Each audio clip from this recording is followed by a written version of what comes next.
ESPN welcomes you to the following presentation of the Southeastern Conference. From College Station, Texas, welcome to ESPN College Football Primetime, presented by Subway. Number 5 LSU, the SEC West champs, facing a Texas A&M team trying to find something special after a disappointing season. Joe Tessitore and Greg McElroy with you upstairs. Katie George will join in a moment. Texas A&M won the toss. They elect to defer. Noah Kane back to return Caden Davis's effort to start our evening.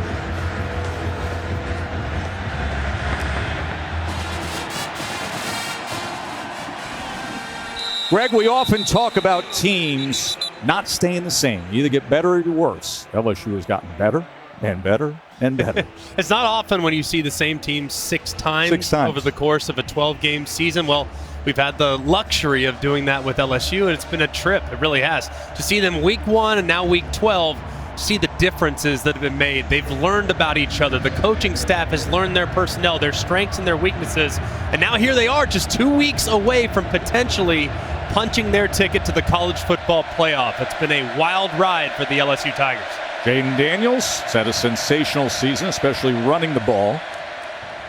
As Noah Kane will take the carry and Jackson makes the tackle for the Aggies. So Jaden Daniels, Greg, has the most rushing yards by a quarterback among all the FBS quarterbacks. A little tempo early here for Jaden Daniels, trying to get a look. Talk to the staff. A big reason why this offense has really found itself in the final month of the season is because of how confident he's become and how comfortable he is, not just going through his progressions, but also using his legs. Daniels completes his first throw of the night, and it goes to Jack Besh.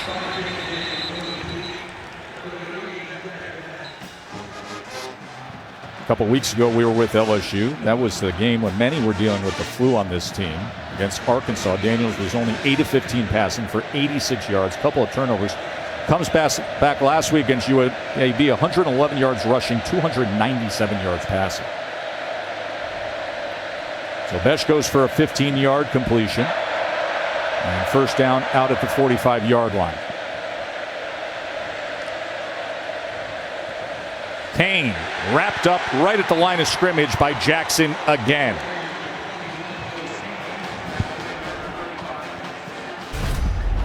Nice penetration here defensively for Texas A&M.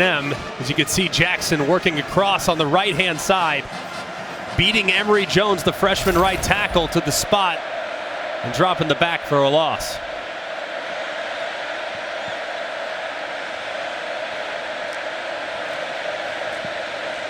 John Emery on second down as he's out to midfield. Emery's been dealing with turnover issues, had 3 fumbles in the last 2 games.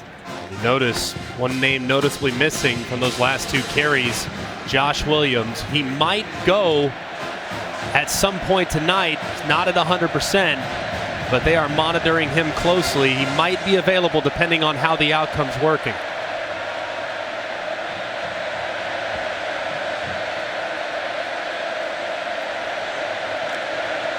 Third and 5. Daniels, quick to the outside, incomplete, through the hands of Kyron Lacey.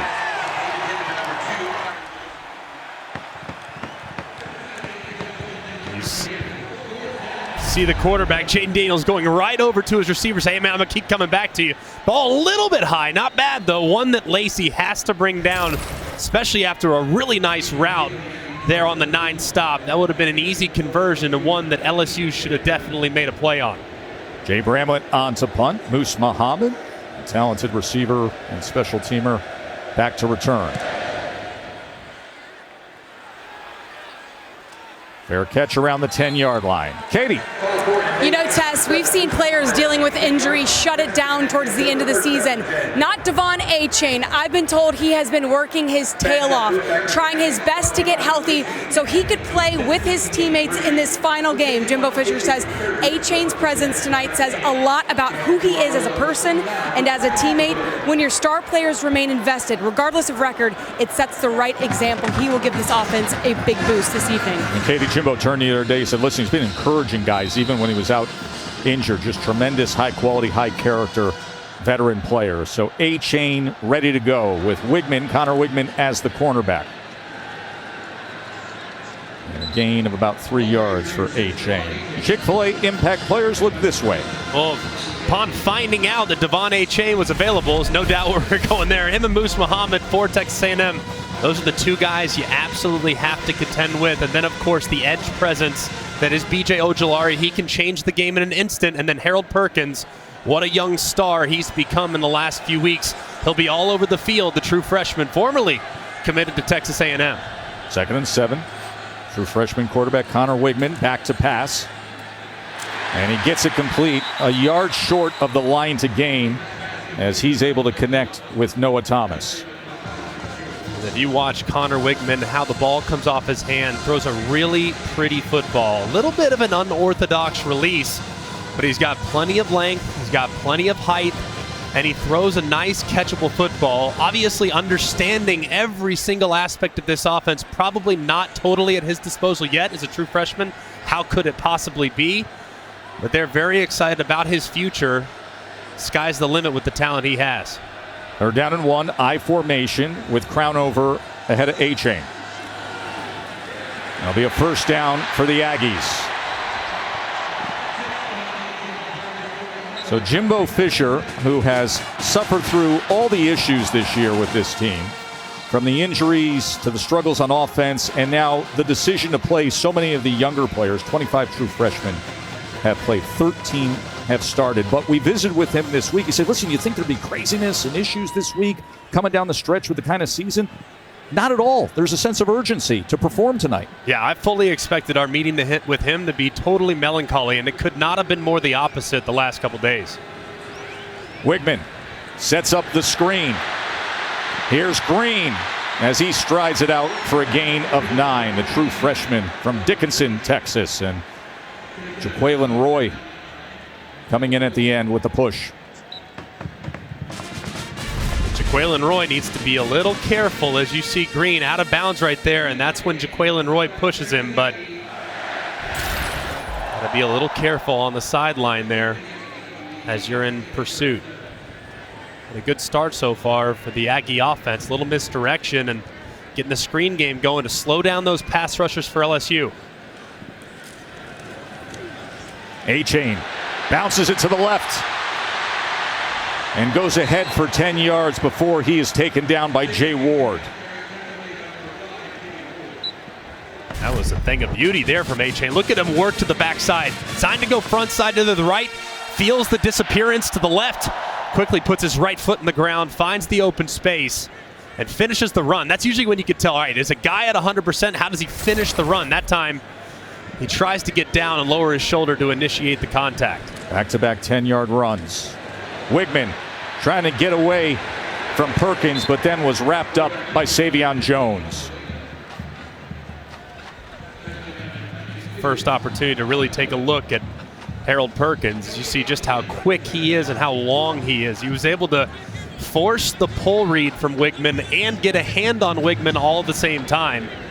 This young man, he might be one of the best defensive players in America already as a true freshman. 2nd and 10 as Evan Stewart is able to secure it, and they're glad to have the sensational freshman receiver back. He didn't play last week. And that was good concentration too, because the coverage from Garner is all over him, draped on his back. It's a good throw there. It looked like he kind of bodied up Stewart, who could kind of go down and guard it, but that was very, very physical there. And set up likely 4-down territory for the Aggies. 9 yards on the reception. 3rd and 1. I formation again for A-Chain. And again, he will give him a fresh set of downs as he was corralled by Micah Baskerville, but not after a gain of 4. Devon A-Chain, top 3 in the SEC at 98 rushing yards per game. Missed the last couple of weeks. You know, we're here all week long, not getting in practice time, but wanted to go out there and see if he could give it a go. Warmed up last week, didn't play, warmed up tonight, said I'm ready. This would be a spot right here. I'd be thinking heavy play action, throw a shot over the top. Wigman, play action, gets it to the outside. And Muhammad, as you hear the rain from the crowd of Moose, gets it to the 35-yard line. Greg Brooks with the tackle. Like the plan so far as you see Moose Muhammad. They've gotten all their playmakers involved so far. They got Donovan Green involved. They get Moose Muhammad involved. They throw it to Stewart on a slant. As you look at Moose Muhammad's dad in attendance, of course, a great player in his own right. 18 years ago, he led the NFL in receiving yards. 2nd and 6. A-Chain as he rolls over a defender. And he's going to be about half a yard short of that line to gain. At the 30-yard line. There's Greg Penn with the tackle. 3rd and 1. They're 2 for 2 on 3rd downs on this opening drive. 11th play coming for A&M. They've run the same play on short yardage both times. It's just been a power to the left-hand side. Let's see this time, lined up in a very similar formation. Let's see if they go to the power to the right-hand side. There it is. And with that, A-Chain is able to get ahead for a gain of 3 yards and another Texas A&M first down. Just a lead handoff right there, and A-Chain, if any of y'all were wondering whether or not he was at 100%, he might not be 100%, but he is clearly still an impact player. He looks as healthy as he's looked in quite some time. And then you think about what that means for the rest of the team. When a guy like this is making a decision, considering the season they've had, hey, I'm not shutting it down. I'm going to go out there. I'm going to give it everything I have tonight. Sends a message, no doubt. A-Chain to the left side. Patient. Look at him use the blocks as he glides off the edge. Finally pushed out by Greg Brooks. But you are getting a sense of exactly what Devon A-Chain can deliver. Goes ahead for 8 yards. Yeah, just a great job following your blockers out in front. I like so far that Texas A&M is really getting into some of these heavy sets. This right here, 22 personnel, 2 tight ends, 2 backs. It's a heavy set to try to impose your will along the line of scrimmage. 2nd and 2. A-Chain again. That'll be 3rd and probably less than a yard. You know, we were visiting with their offensive line coach, Steve Adazio, before the game. At one point, he turned to both of us. He said, you still win football games a certain way. Right. You're seeing that on this opening drive. Absolutely. I mean, there is still a place in the game for physical downhill rushing attack. If you don't believe me, ask Ohio State how things went with them against the Michigan Wolverines. And I think a physical rushing attack works pretty well for the Georgia Bulldogs as well. Is a first down for A&M based on that spot.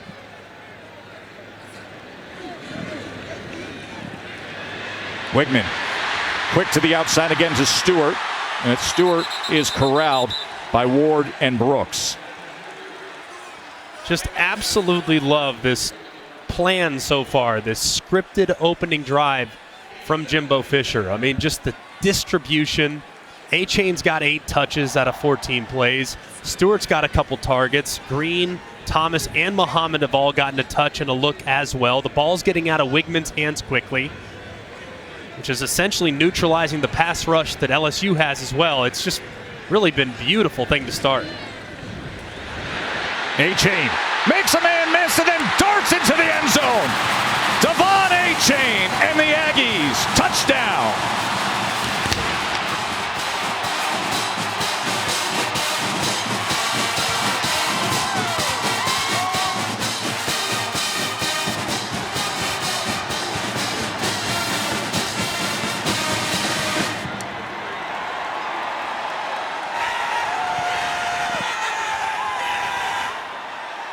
Exactly the start they wanted to have. Gain some confidence. Your true freshman quarterback.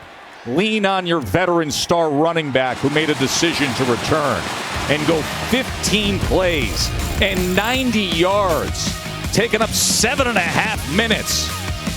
And getting on the board against the number 5 team in the country.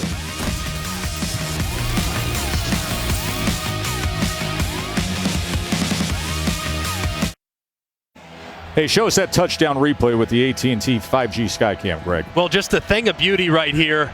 You see the stretch zone working to the left. Jake Johnson corrals it and captures the edge, and Fouché the free safety, the guy that's unblocked, he over pursues it. You see the quickness here on display. Look how quickly A-Chain puts that left foot in the ground and gets vertical, makes a guy miss, and hits his head on the goalpost. Just a terrific opening drive for the Aggies. He had 9 carries for 54 yards in that touchdown on the opening drive. 15-play drive for the Aggies to jump out 7-zip. Quick break, and we'll be right back.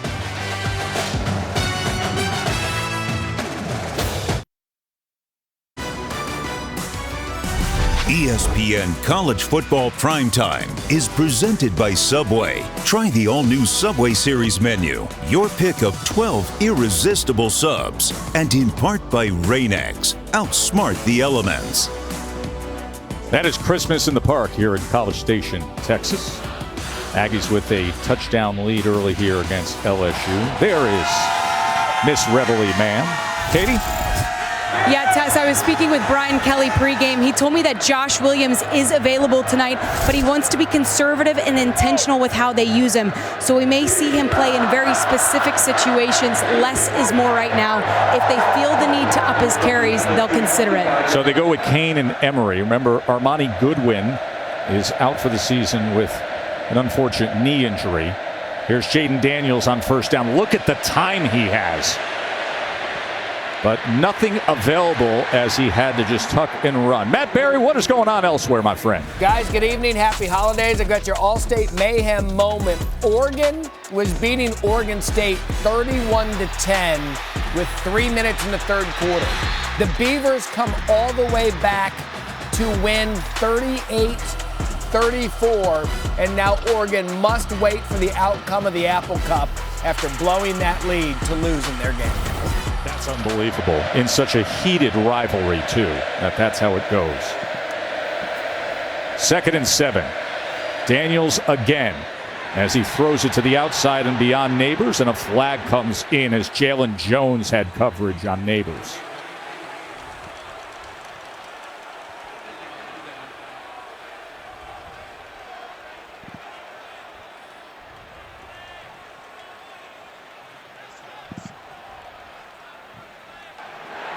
Pass interference, defense, number 17. The ball we placed at the spot of the foul, automatic first down.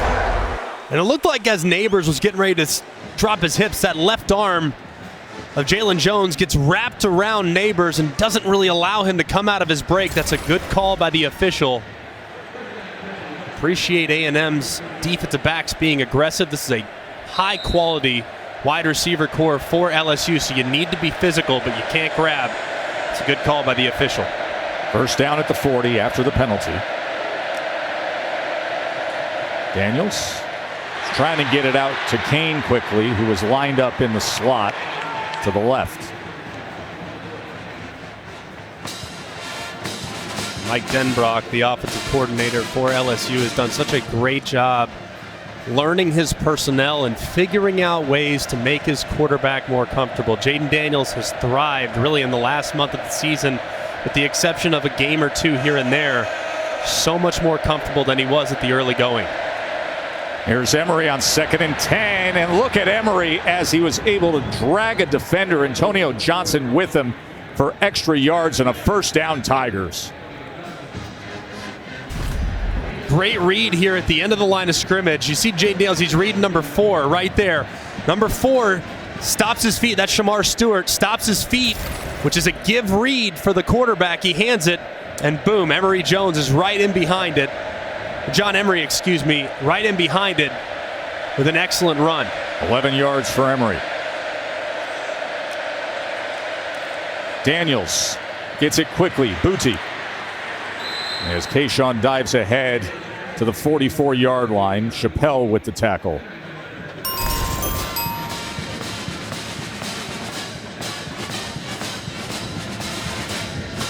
Next Saturday on ABC, it'll be TCU playing for the Big 12 championship. Clemson, Carolina in the ACC.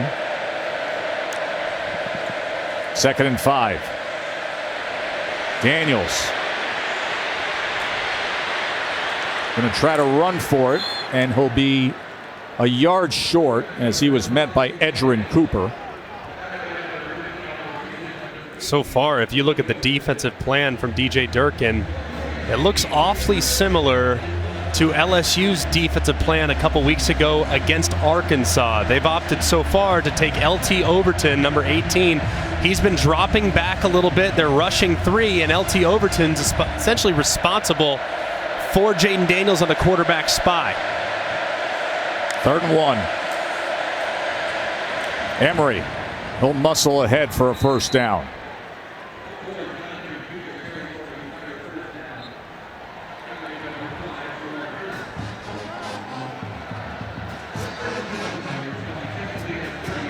See here if Mike Denbrock, fresh set of downs. Formation into the boundary. You have 3 receivers, the near side. This would be where they'd go heavy play action and take a shot downfield. Kane, as ball came out at the end there. And LSU falls on it as the linemen were trailing the play.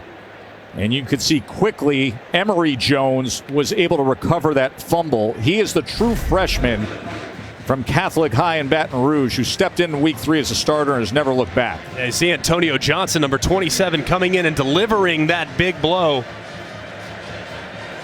You see Kane right there. I mean, not terrible ball security, just a big hit. And then, of course, with Gilbert also draped. Just a big collision there in the back end. Makes for a 2nd and 4.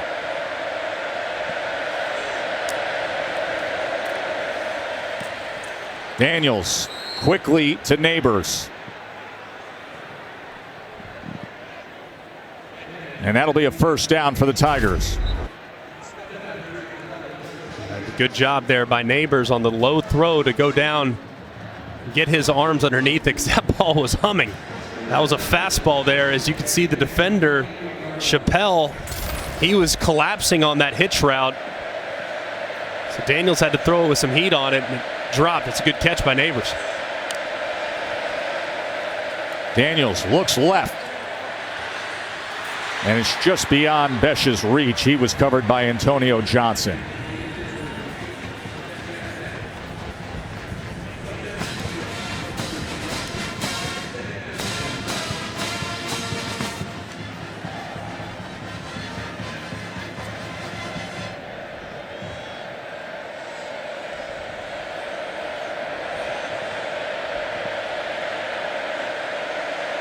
DJ Durkin seeing if his defense can come up with a stop here. LSU 10th play of this drive. Daniels checks at the line. Play clock down to 1. Deshaun Booty. And he is taken down at the 21-yard line as Jones and Gilbert collide on him. Those are the little things there from Jaden Daniels where he's just grown so much. I mean, he sees quickly. There's soft coverage over the slot. Looks like Texas A&M's going to be in some form of soft zone on 2nd and 10. Make 3rd down more manageable by getting it to a playmaker and making it now 3rd and 3. That's growth and maturity at the position. Final seconds of the first quarter. And a first quarter that sped on by thanks to that long drive by A&M. The Aggies have been criticized a bit with their offense this year. Not tonight. They came out hot. Freshman quarterback 5 for 5. Veteran running back A-Chain said, "I'm back." He put him on the board. Touchdown lead for the upset-seeking Aggies.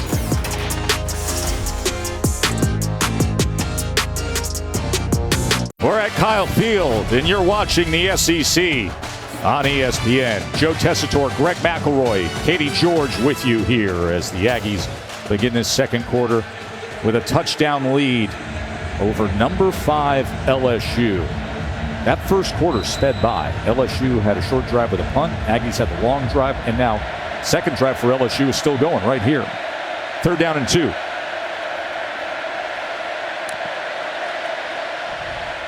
Daniels utilizing the blocks inside the 10 and spinning his way inside the 5. 1st and goal, Tigers.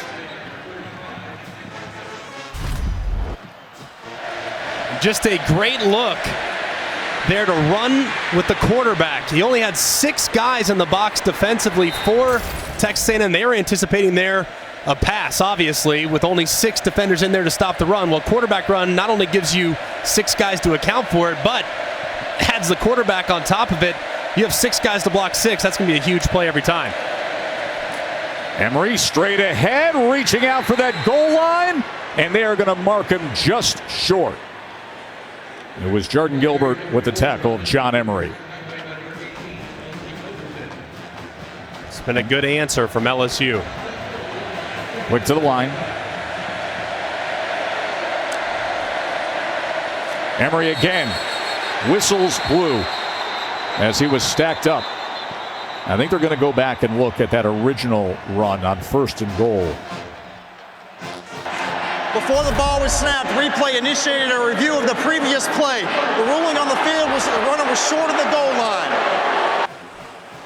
Ooh, it does look like he might have crossed the plane. Initially, it certainly didn't look like it. Thought he was down before the ball crossed the goal line, but on a second look, that left knee was actually up as he surged forward. Here you go. You can see right here is not down, not down, not down, not down, not down, not down. Boom, elbow down, but where is the ball at that point? Elbows down, knees down, but is the ball across the plane? It's a little difficult to see. Well, the ball was in the pocket of the right elbow at that point. So that you know for a fact. You know it is framed against the right elbow at that point. And first look we gave you was stellar. It's a great effort by John Emery. And this really is a great look right here as he's going forward, elbow down, just a touch before that. Where is the ball relative to the goal line? All he needs is the first gold-painted flake of grass. There, that's when he's down. Here's the goal line. Right around there. Where exactly is the ball? I think that nose is across, personally. But of course, call on the field was that he was short, so it has to be indisputable video evidence beyond all doubt to overturn. Man, it does look like the nose of that football might just be across the plane.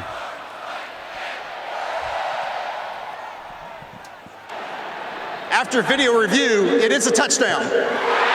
Touchdown, Tigers. Call was reversed.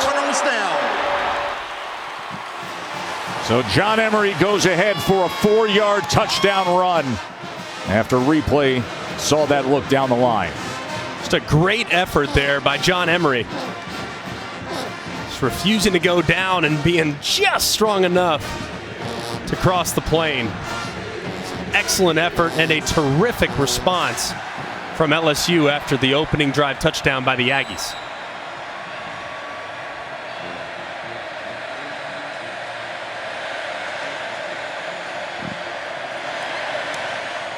Ramos adds the extra point, and that ties it up. Aggies had a 15-play touchdown drive. LSU comes back. They have a 13-play touchdown drive.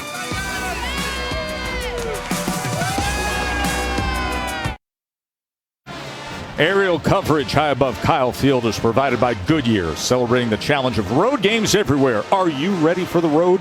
Goodyear, more driven. 7-7 game here. Joe, Greg, and Katie. SEC primetime on ESPN. Texas A&M, of course, suffering through some difficulties this year. They lost 6 straight games, all SEC games.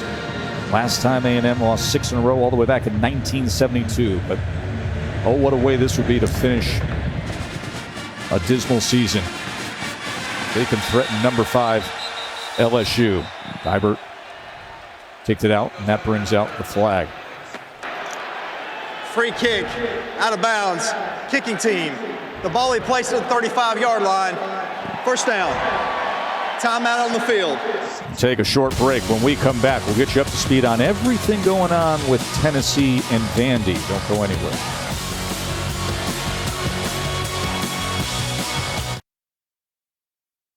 Matt Berry back in our college football studio. I want to update you on USC and Notre Dame. Trojans strike first. Caleb Williams, good vision to his right, finds Taj Washington So USC up 7-0 on Notre Dame, and Tennessee has Vanderbilt at the end of their season.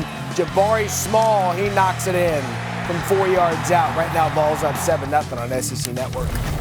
Thank you, Matt. Of course, that's Joe Milton III at quarterback for Tennessee after Hooker suffered that horrible injury.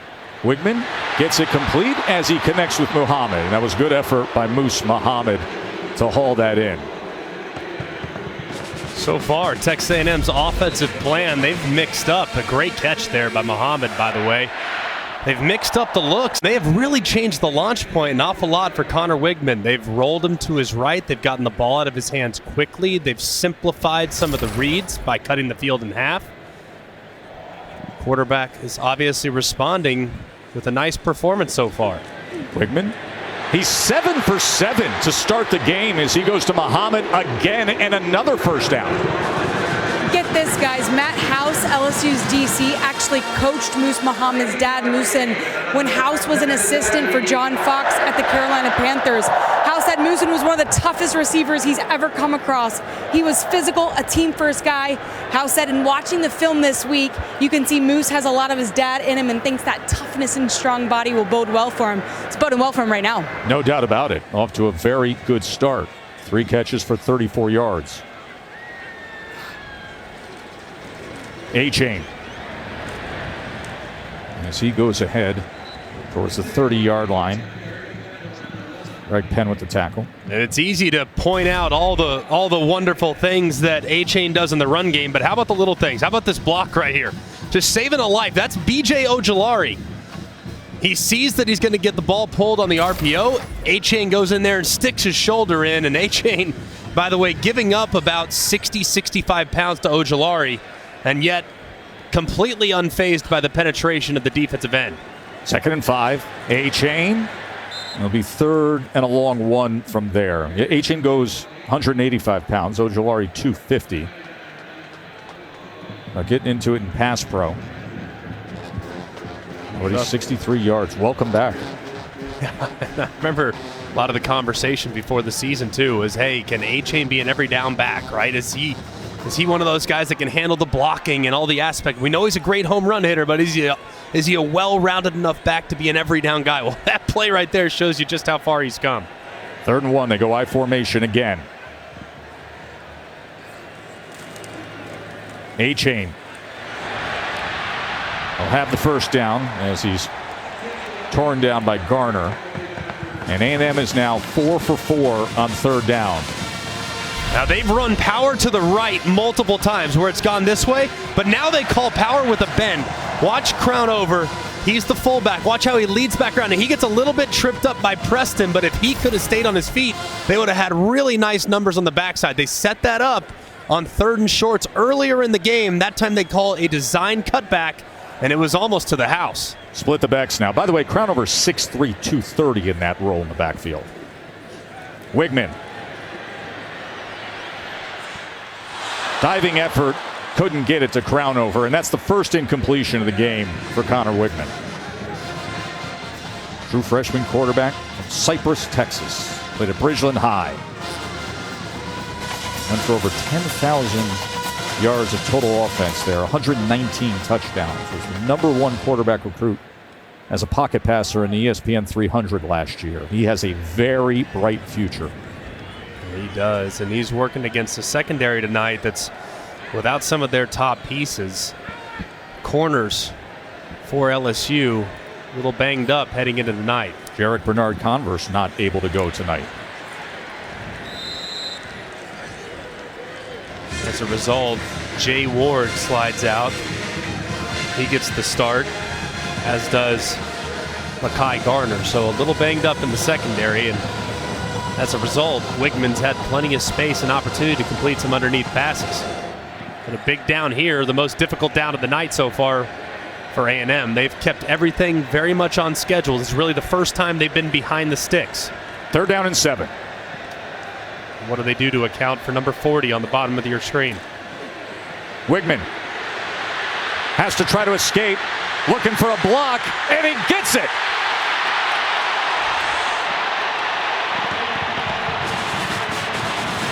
He was being chased from behind by the speedy true freshman Harold Perkins, and he was able to get the first down. And it's a pretty good job by Fothery just forcing Perkins to run the loop. Perkins, so athletic, almost tracks it down, but as he's going in for the tackle, kind of lands awkwardly, and he's on the ground. A potentially massive injury if Perkins is seriously injured. Hopefully he's okay.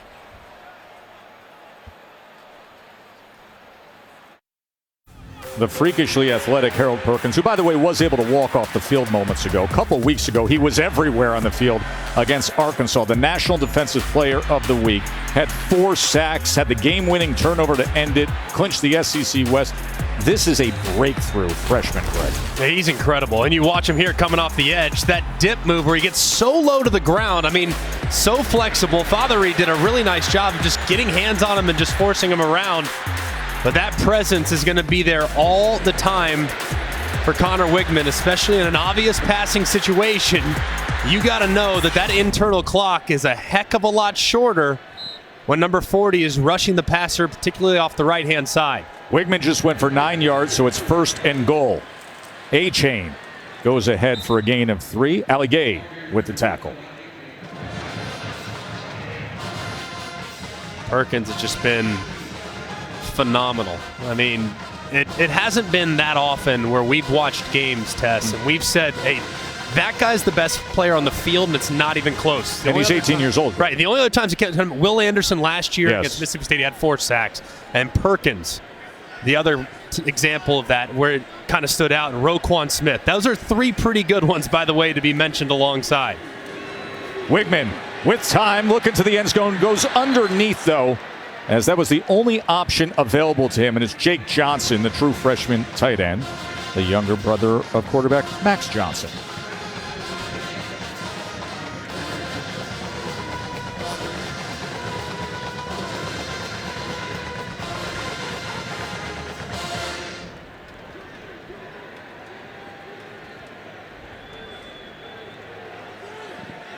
Perkins back out for 3rd and goal. Keep an eye on Perkins. He's right here. Walked up over the guard. 3-man rush. They drop 8. Wigman with a man in his face. Going to the back of the end zone. Incomplete. Was trying to find the 6'4" Donovan Green.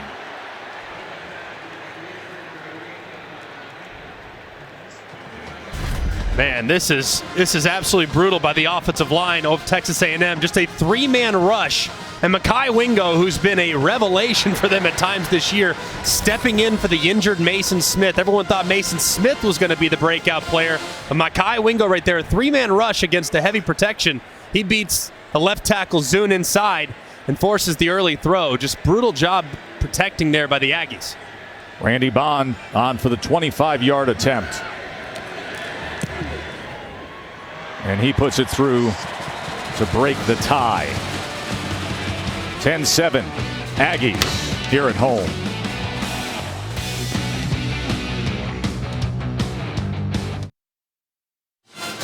Taco Bell Live Más student section here at Kyle Field. Student sections across the country are competing to be the Live Más student section all season long.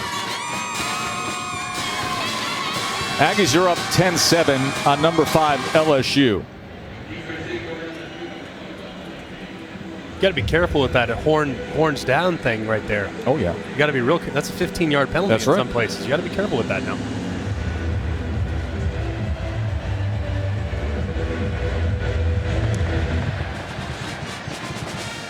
Noah King will let this fly to the back of the end zone, and we will fly to Bristol, Connecticut to check in with Matt. Gentlemen, look at what's going on in the primetime window. USC threatening to go up 14-0 on ABC over Notre Dame. UCF all over South Florida. They'll punch their ticket to travel to Tulane for the American Conference Championship. No upset Bruin and Vanderbilt over on SEC Network, and Pitt and Miami just kicked off on ACC. Thank you very much, Matt. Got a competitive one here in the second quarter. Aggies up 10-7.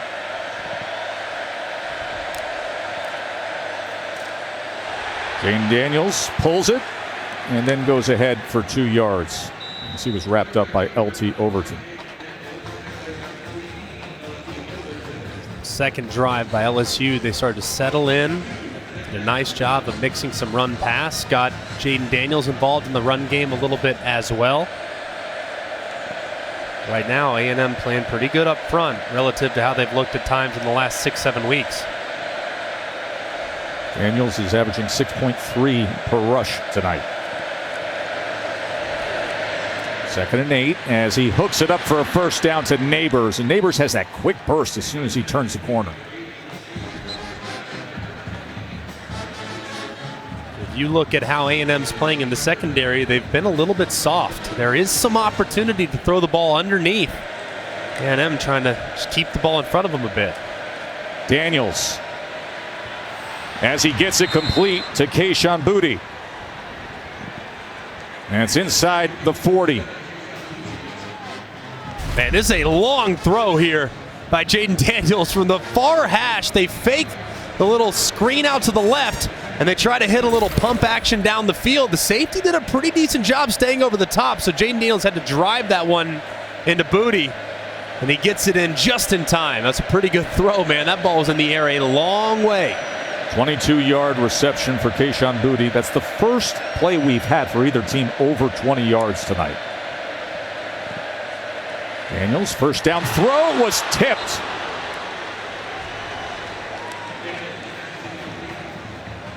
It was Enai White who went up and got a piece of it. He's 6'5" and reached up and deflected that ball. And watch his eyes the whole way. I mean, his eyes are back on Jaden Daniels as he feels Taylor kind of run that wheel route, that little wide depart vertical. His eyes are on the quarterback the whole way. And Jaden Daniels just can't get the ball up and over the top of him. 2nd and 10. Emery off the right side. Kept his balance for a few extra yards before he was wrestled down by Jarden Gilbert.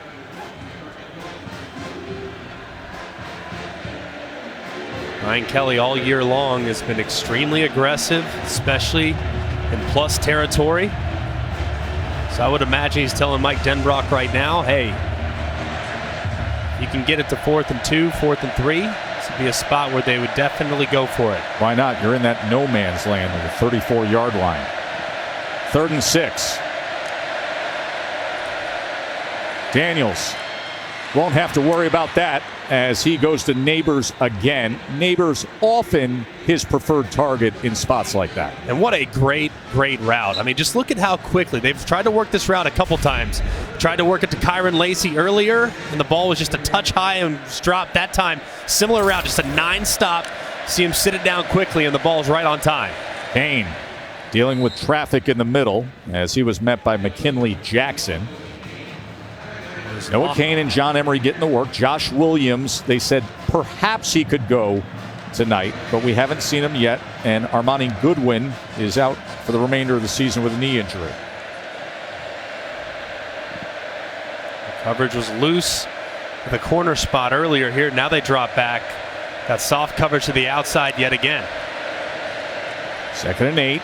Daniels as he quickly flips it to Mason Taylor. Mason Taylor, of course, the hero against Alabama. Caught the game-winning 2-point conversion in overtime.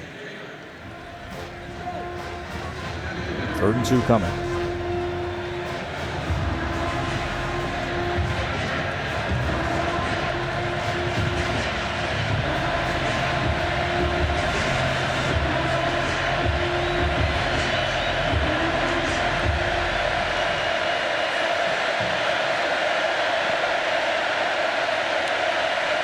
Pressure look right there from Texas A&M.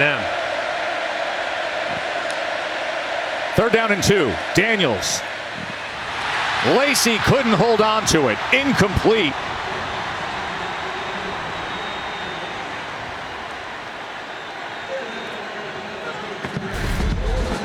And man, this is so wide open. If Lacey can just pull that in, he's going to not only have the conversion, but might have some yards after catch. If he makes a guy miss, he might ultimately end up scoring. That was a very similar play to what they ran on the 2-point conversion attempt against Alabama to win it. Get a little mesh out in the flat. Lacey just can't reel it in. So Ramos comes on to try to tie the game with a 35-yarder.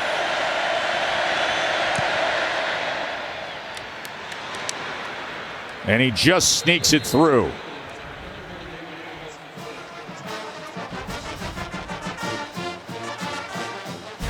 All right, it's a pressure look, and you're going to see Lacey working across the formation. Pressure look. Chappelle has to go all the way over the top to try to cover this man. They bring Sam Will fire zone. You have wide open out in the flat, and Lacey just can't reel it in. It's very similar, like I said, to the play that they ran to Mason Taylor to win the game against Alabama. That time, they have exactly what they want. They have exactly the coverage that you want to run that against. They just didn't execute it properly, and they end up having to settle for 3. Missed opportunity there for the Bayou Bengals.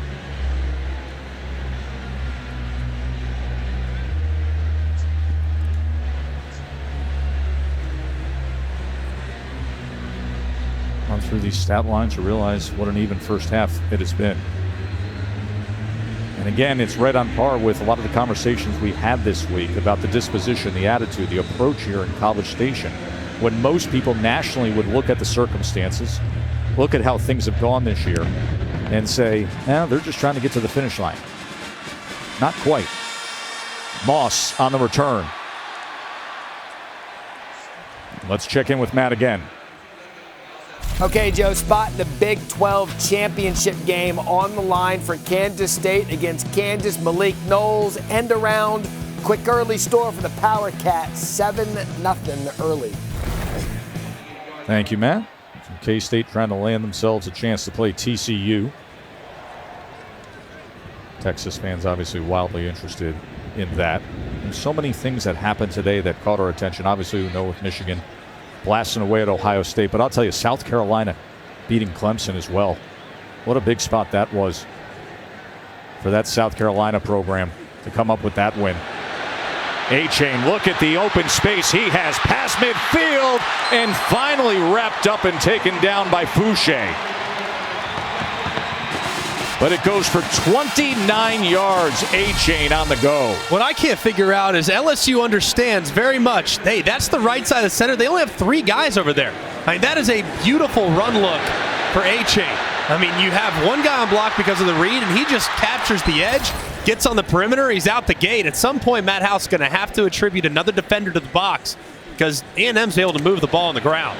Wigman met right away. Ojulari collapsing on him. So here's a guy in Devon A-Chain who was very limited this week. You know, everybody that was prepping for this game, whether you were trying to defense was LSU or trying to see what you can get offensively with Texas A&M, had no idea if he would be a go. And in this first half, 15 carries, 102 yards, and a touchdown. Even to the point where we were watching him closely in warm-ups, yes. Like there's no way he's going, right? Like, I mean, so I think everybody a little surprised, but man, has he provided a spark for the Aggies, and certainly it feels, at least at this point, a sense of belief. 2nd and 10, Wigman going to try to get free, but he can't escape the grasp of Roy.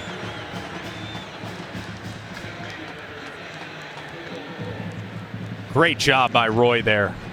There was some space. If Wigman could just sneak through, see Mekhi Wingo work out to the right-hand shoulder. Well, Roy collapsed down on it, got just enough of Wigman to drop him. That looked like there was a potential of a decent play, but Roy sniffs it out. And if you talk to LSU's defensive staff, man, he's been a guy that they've really needed to come on, and he certainly has as the season's gone along, is really playing good football here in the final month. 3rd and 12 now for the true freshman Wigman. Going to try to run for it, and he's going to get it. Let's see where they mark him on that slide. Where did he initiate that slide? Remember, the yellow line is unofficial. And it is a first down for the Aggies.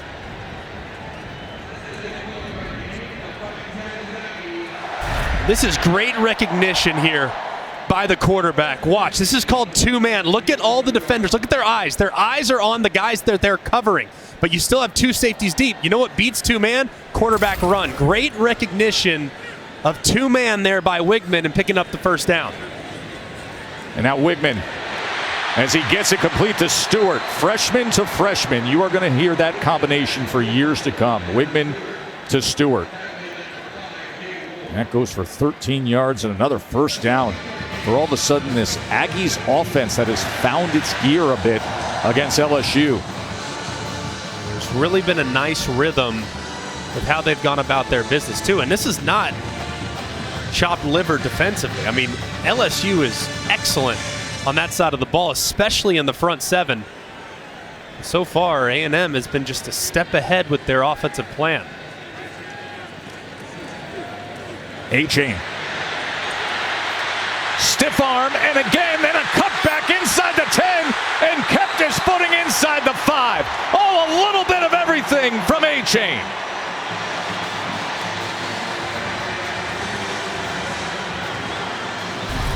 Man, how about A-Chain here? Just a great job getting the edge. You see the outstanding speed, by the way. Watch how he finishes. Boom! Pushes off Harold Perkins there at the end, number 40, and finishes that run. And he is running violent, and he is running angry tonight.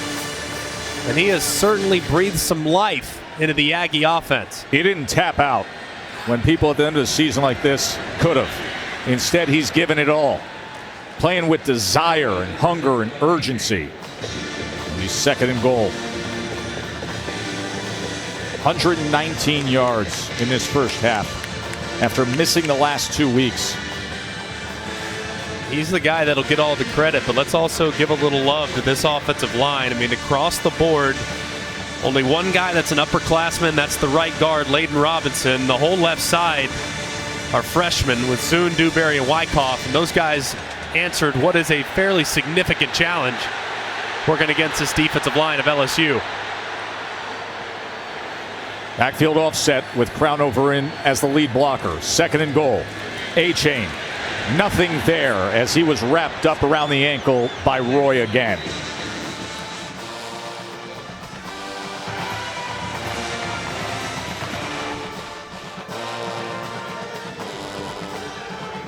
And timeout called by LSU.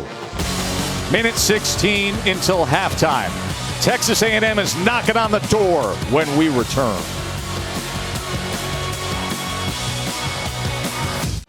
I'm Matt Berry. Coming up with the Mercedes-Benz halftime report. The Irish iron an upset in L.A. We'll have highlights of that. Plus, it was all about big plays for Michigan and their big win against Ohio State. Plus, the iron unkind for Auburn today against Alabama. Jesse Palmer, Joey Galloway join me coming up at the half. I look forward to that, Matt. Right now, it is third and goal for the Aggies. Wigman drifting back and getting it into the hands of Donovan Green for the touchdown. Flag is down back at the 16-yard line. I think it's going to be rough in the passer, too, especially with where the flag is dropped. How about Connor Wigman, the true freshman, against this LSU defense right now? Playing composed. The result of the play is a touchdown. Personal foul, roughing the passer, defense, number 18. That 15-yard penalty being enforced on the kickoff. That's on B.J. Ojolari. You know, a few of the Texas A&M coaches said to us before the game, if we can just get a little momentum early, a little bit of confidence, then all this young talent rises up and starts to believe. That is what has happened here in this first half against the number 5 team in the country.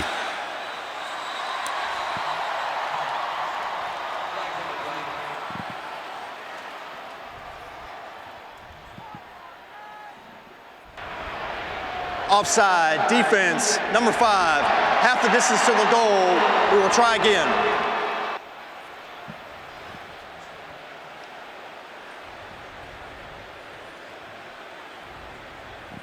Jimbo's team has been doing it with long and well-managed drives.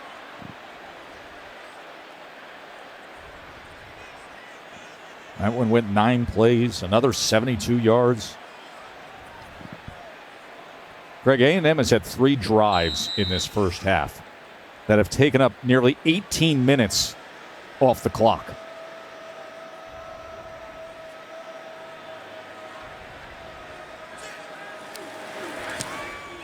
Bond will put it through. It's a 7-point lead for A&M. The old, oh, shoot throwback right here. You got to run through right here. You got an over the top. You got to measure. But here's what you got to love. You forget about that tight end who's crossing. Everything's flowing to the left, flowing from right to left. And then the quarterback just drifts, buys a little bit of time. And he finds it. The open tight end, Green, there in the front of the end zone. Beautifully designed on the throwback by Jimbo Fisher in the A&M offense. That's to take advantage of man. That's to take advantage of overflow. That's to take advantage of an aggressive defense. It's exactly what LSU has. And Texas A&M did an excellent job of taking advantage of all those things to pick up another nice touchdown before the end of the first half. You know, guys, Jimbo Fisher said when you struggle to find success, it doesn't build character, it reveals it. He was unsure how the young players on this roster would handle adversity. They were so highly recruited. They've only ever experienced success. Fisher said he's been impressed how they've never wavered. They haven't pulled apart. If anything, he says they've gotten closer, tighter through the ups and the downs. Record aside, Fisher said, I've really enjoyed coaching this group. Look at how calm Katie Wigman is, sitting over there.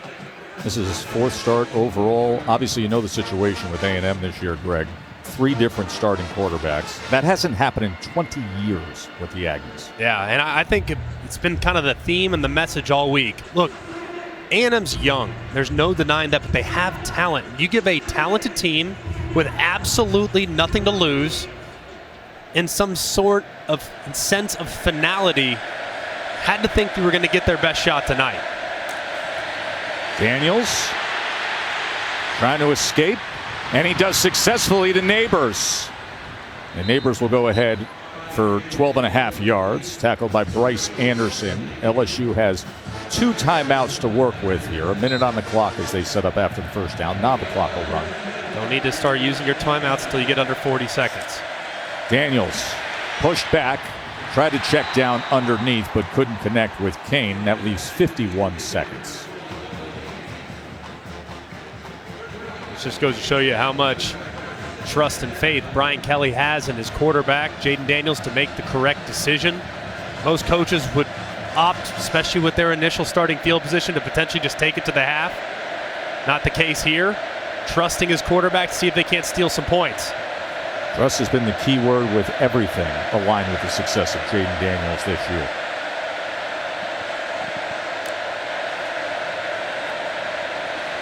Daniels to the outside as he gets it to Jenkins. Jeray Jenkins will have the first down. That stops the clock momentarily. Still the 2 timeouts in the bag. Still plenty of time. Don't need to think about your timeouts. Remember, one of those timeouts is for the kicker. So ultimately, sideline's still your friend, but you can work the middle of the field. Make sure you have 1 timeout to burn for the offense and 1 for the kicker.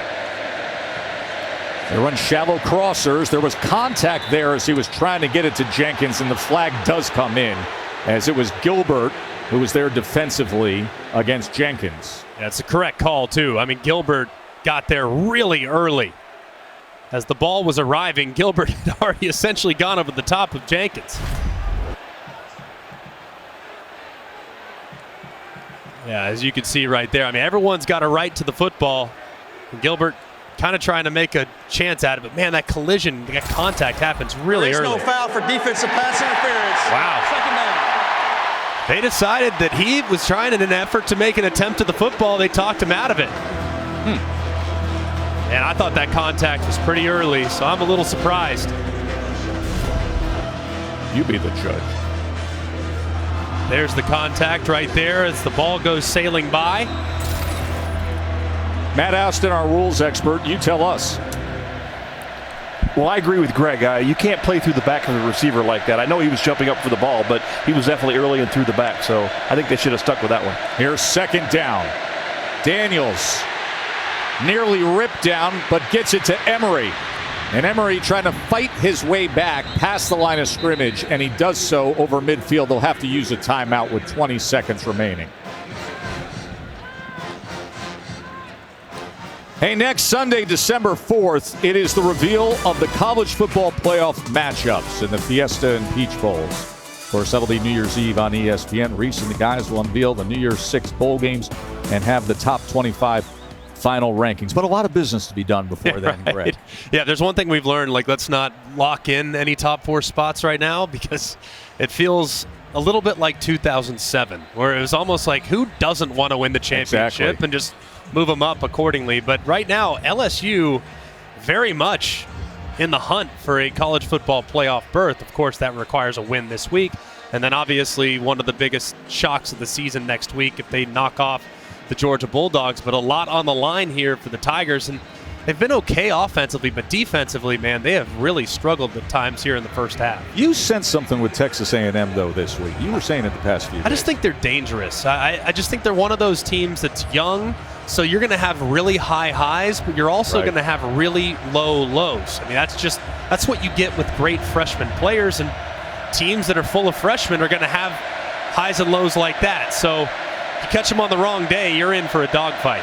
Here's your 3rd and 7, 20 seconds remain, 1 timeout for LSU. Daniels to the outside of the intended target of Malik Neighbors. That leaves 16 seconds and a 4th down.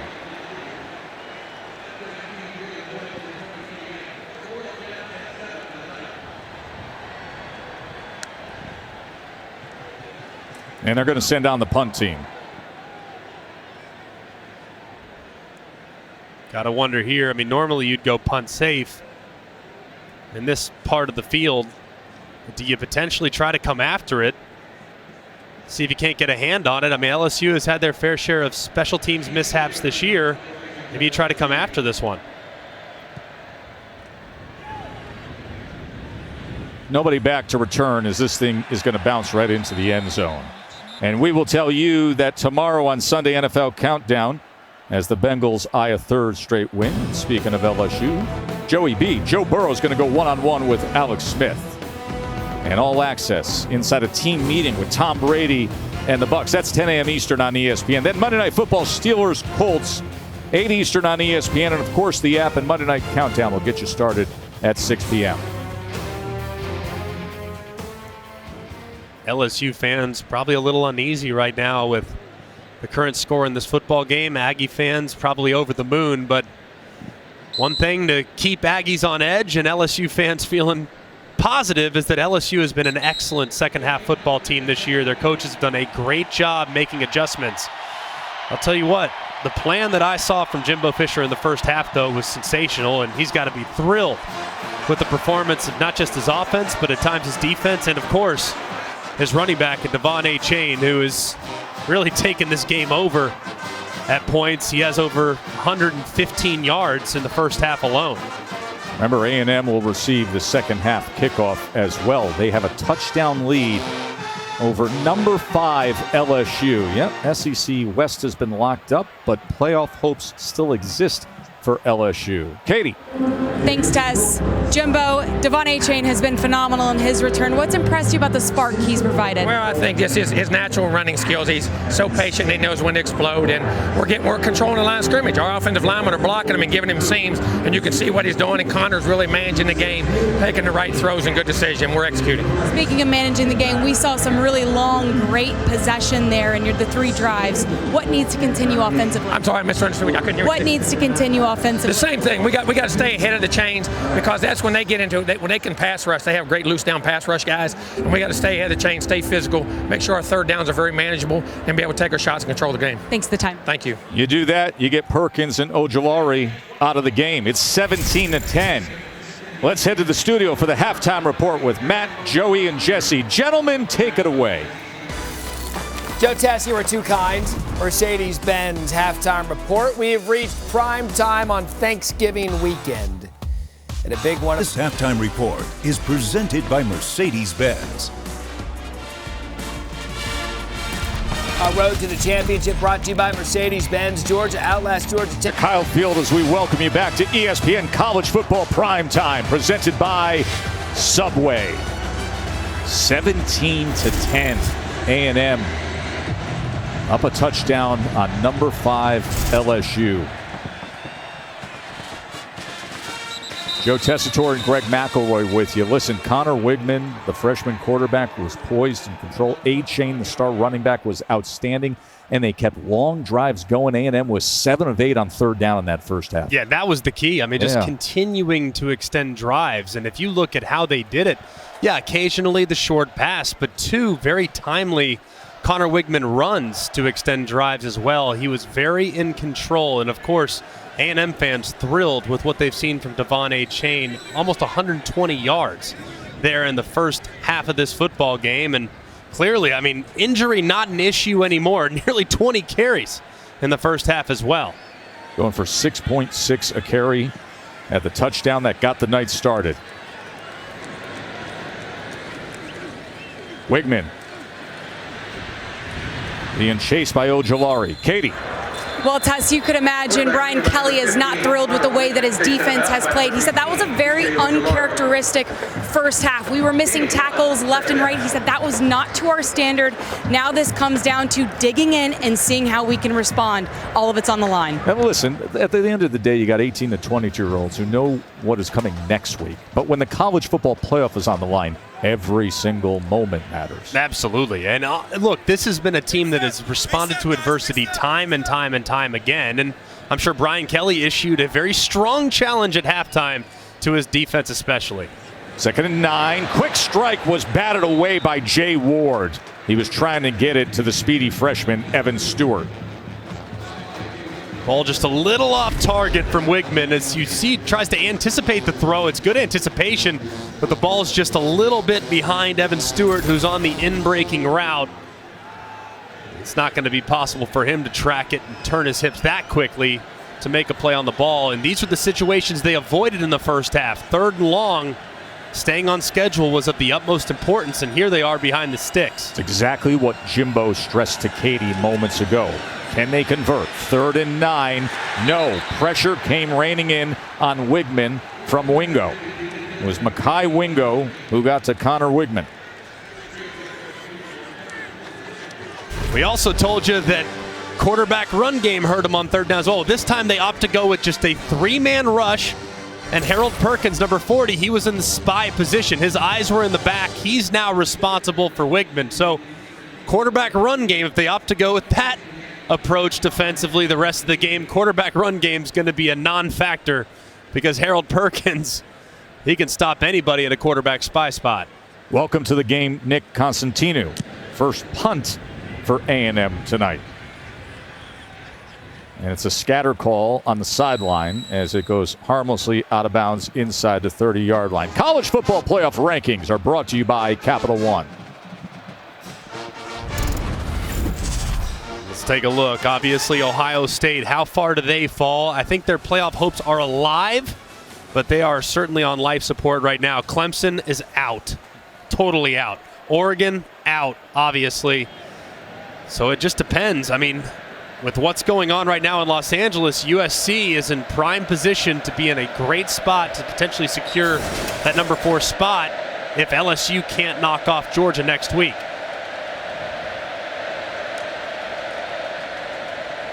Jaden Daniels. They go with the option and the pass on the back end of it, with Neighbors securing it as he's out to the 33-yard line. And LSU's offense really, I mean, they punted twice. They did not have a bad first half whatsoever. I mean, they completed 50% of their 3rd down conversions. They didn't run the ball as effectively as they would have liked, but still, John Emery averaged over 5 yards a carry and Jaden Daniels over 6. So it really wasn't the offense's fault there in the first half. It didn't have much to show for it. 2nd and 6. Daniels with plenty of time. You know how dangerous he is with his feet as he easily gets the first down. He's out to the 49-yard line for the Tigers. 16 yards from Daniels.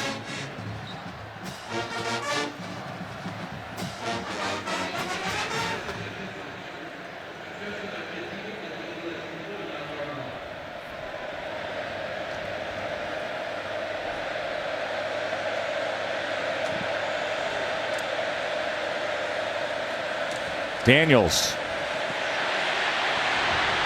chased out of the pocket and glides past midfield. Aerial coverage tonight is provided by Goodyear. Road tested and game ready. Are you ready for the road? Goodyear, more driven.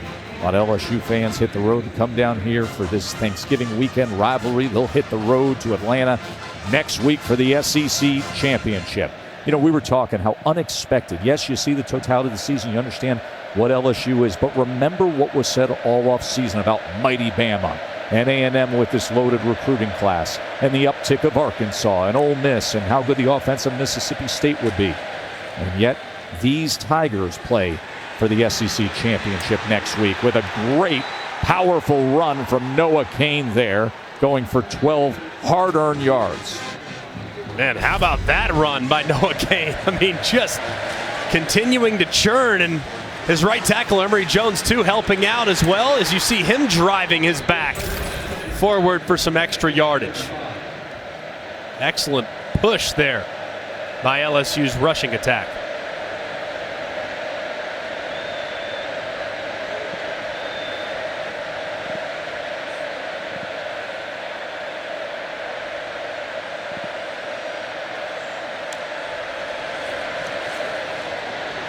Good job by Daniels to realize what was happening as the interior of that defensive line was crashing on Emory, and he holds on to the ball. Chris Russell makes the tackle. And this is what Jaden Daniels can do for you. This is the perfect play call. I mean, you have field fire zone and you have zone read. One guy's accounting for the running back, the other guy's accounting for the quarterback. Doesn't matter. Jaden Daniels can make you right as an offensive coordinator. Perfect play call by DJ Durkin, and it doesn't matter. What would normally be a negative play is now actually a solid play. Set up 2nd and 6.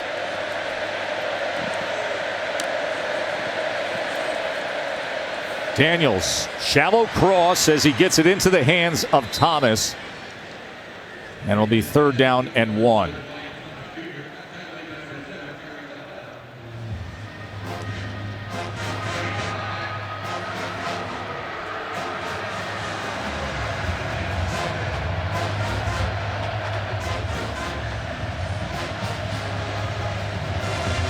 A&M right now, that secondary, the deepest defender's about 5 yards, so they're about to sell out against the run here.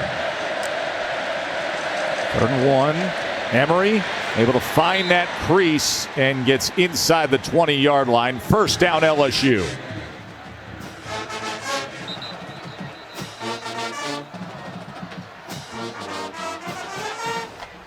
That is Chris Russell, who is grabbing his leg. Medical team out to see the starting linebacker. We'll take a short break.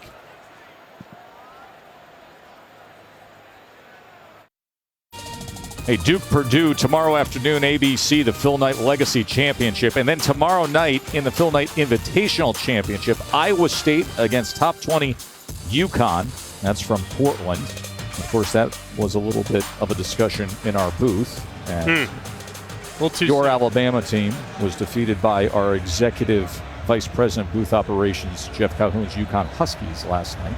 A little too soon. It's all right. It was closer than the final score indicated. Only lost by 20. Huh. 1st down LSU. Daniels looked to Emory for a pump and now checks down to him as they were running out of options, and he was met by Damani Richardson. Damani Richardson with 42 career starts, most on the team. He's top 10 in the SEC in tackles. Very reliable defensive back for the Aggies.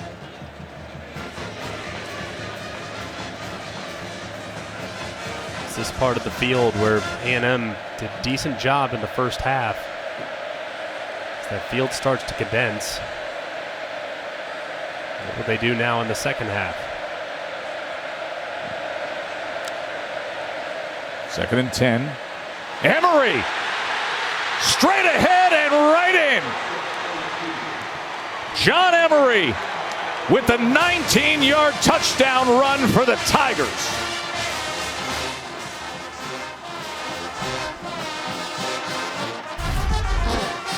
Watch these 3 defenders and notice that their eyes are all on Jaden Daniels.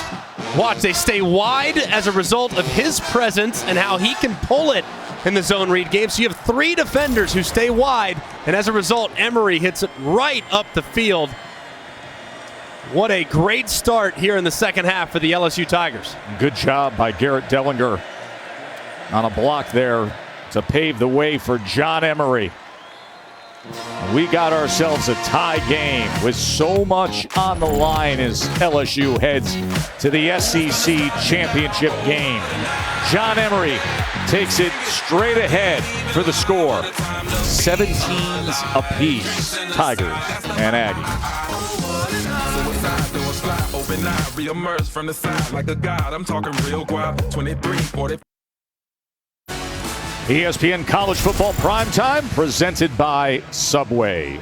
John Emery gets a well-earned rest after just scoring the 19-yard touchdown run. Tie game here at Kyle Field.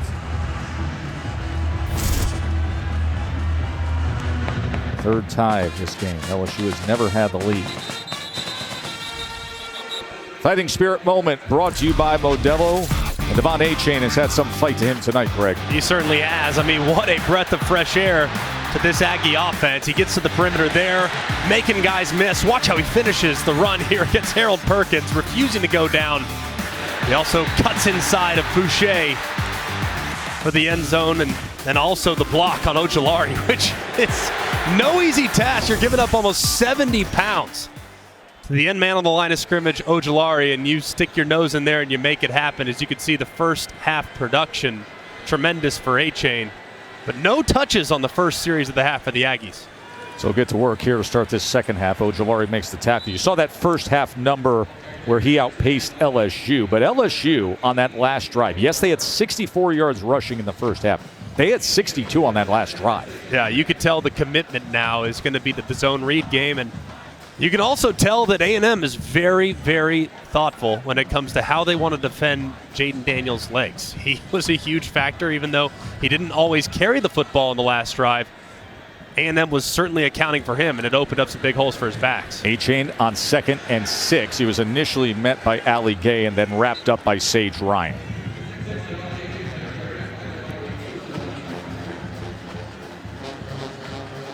Dare I say huge down here for Texas A&M. I don't usually go there with 8 minutes left in the third quarter, but to go 3 and out on your first 2 possessions of the second half when you played great offensively in the first half would be a real gut punch to the adjustments that you made. This a more manageable 3rd and 4. They were behind the chains on that last possession. Wigman, incomplete. He was trying to connect with Evan Stewart, but it was Major Burns there defensively for Matt House's side of the ball. And this is nicely done. You see defensively Burns all over it. They kind of had almost a double coverage. Burns comes out, he has outside leverage. If they would have went with a little bit of a whip route where you fake the inside and come to the back outside, well, if they would have just had the shallow cross, it would have been there. But instead, Burns was right there, and it was tremendously well covered. So the lefty, Nick Constantino, on to punt. Greg Clayton will look to field this. He's inside the 30-yard line. And there is that reverse spin off the left foot that is often tough for return men. Fair caught. Just over 8 minutes to play in the third quarter. You know, guys, earlier in the season, Jaden Daniels told me that he felt like he had to do it all. Right or wrong, he felt pressure to make plays for his teammates. But he said the turning point came after the Tennessee loss when they had that player-only meeting. He realized my teammates are here to help me. It's just my job to trust them and allow them to make the plays. He said that newfound outlook allowed him to start playing fast and free, and the offense took off, and they really haven't ever looked back since then. Outside of the Arkansas night, I mean, he's hit 7 guys tonight, 7 different receivers. That's trust. Of course, he was dealing with the flu in that low-scoring Arkansas game. Noah Kane, good effort ahead to the 31-yard line. Katie mentioned since the Tennessee game, the 5-game win streak, 16 total touchdowns, only 1 interception. Yeah, I mean, it really, and look, sometimes God's greatest gifts are unanswered prayers. Well, that performance against Tennessee turned it into we got to throw it all over the yard type of game because they were so far down, right? Well, guess what? That jump-started the passing game, And since that game, they've been a completely different offense. Short pitch on 2nd and 4 to Kane as he tries to turn the corner. It'll be 3rd and a long one. He was run down by McKinley Jackson. As that passing game has really started to take off, with the exception of the Arkansas game, they have been very dialed in and really making the most of what is an outstanding wide receiver corps. Corps of Cadets getting loud here on a 3rd down. I think zone read if you're LSU right here.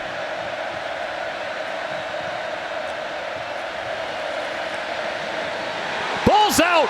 Ball is loose. It is scooped. Richardson's going to return it. Touchdown Aggies. Damani Richardson.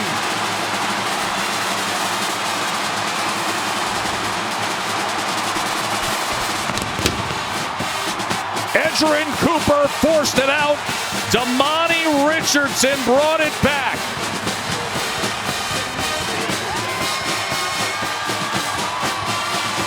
And remember, Richardson had one of the wild plays of the year, that 97-yard fumble return touchdown against Arkansas, when he was given the ball by Chappelle and he took it 80-plus yards for the game-changing touchdown. That sparked the Aggies win then. That was all the way back on September 24th, then 6 straight SEC losses. And now here they are with another Damani Richardson scoop and score, and they are up a touchdown in the 3rd quarter against number 5. All right, zone read absolutely killed them on the last drive, so DJ Durkin probably lit into his defense there leading into this upcoming drive. Well, obvious 3rd and short, zone read look from LSU.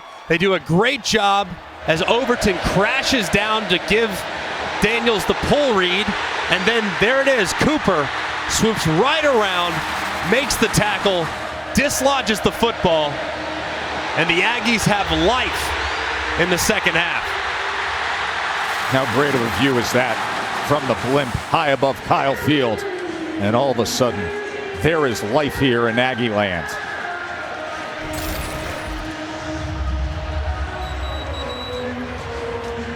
And how cool on a team full of freshmen and sophomores that a senior gets the scoop and score touchdown here in his final game in College Station. Remember, DJ Durkin turned to us just yesterday, Greg. He said it would be easy for a guy like Damani Richardson, a veteran like him, to get frustrated in a season like this. Instead, he goes out and practices hard every day, every rep, that his mentality is just infectious. And he went so far as to say, listen, you don't see a lot of that nowadays in this sport, but you see it every day with Richardson. And he got the payoff there. And he did it earlier this year, too. Last time they won an SEC game. 1st and goal. KJ's going to run it again. Diving, fumbles the ball! Fumbles the ball, and Chappelle's got it! Tyreek Chappelle in the right spot as he hands it off to Richardson. Here he goes! Wow! Can you believe this? Touchdown in the most unexpected way possible. Well, if Joe Tess is on the call for an Aggie game, I guess it's going to result in a Damani Richardson touchdown, as he is the recipient of the scoop and score there as Cooper dislodged the ball. Just an incredible sequence there in the Arkansas game that completely flipped that game on its head. All the momentum on the side of the Razorbacks prior to that play, and when Richardson took it to the house, Aggies were the better team the rest of the way. As Sam Matthews, a special teamer who is down and being tended to by the trainers, will take a short break. Aggies by 7.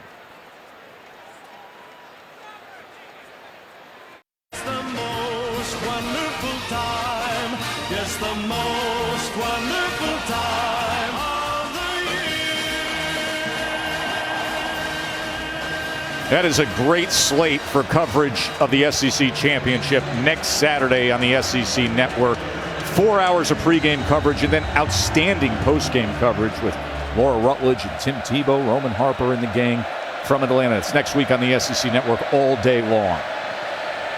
Here's Daniels as he was late in getting it to Emery, but did make the most of it for the completion. So this on the heels of the scoop and score from Texas A&M, and there's an energy in this stadium that has. I'll tell you this too. It's been pretty impressive so far to see the energy that you referenced, Tess. I mean, there have been times where it's been a little lethargic watching the Aggies play this year, but not tonight, that's for sure. Kane goes ahead. On 2nd and 2. That'll move the chains for a first down for the Tigers. I like the sequence there from Mike Denbrock. Those are called G-Bot plays. Get back on track. After your quarterback makes a mistake, you get him an easy completion into the flat, you get him moving, and then you come back with a run play to pick up the first down. Kane again as he tries to cut back and does so, gets beyond the 40-yard line.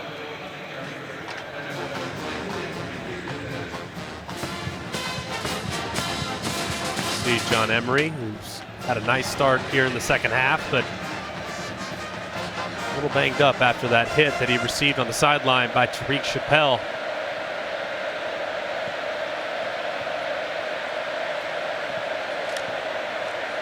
Daniels on 2nd and 5 and gets it complete to Neighbors, and it's another LSU first down. Final night of the regular season in the SEC. Shoe is off for Neighbors, so he's going to have to trot off for a moment. Man, they Still have so much to be decided when you look at the national picture. I'm sure USC fans, Ohio State fans, right. They're sitting there saying, yeah, we're A&M fans tonight. It is a small world in college football here these final couple weeks.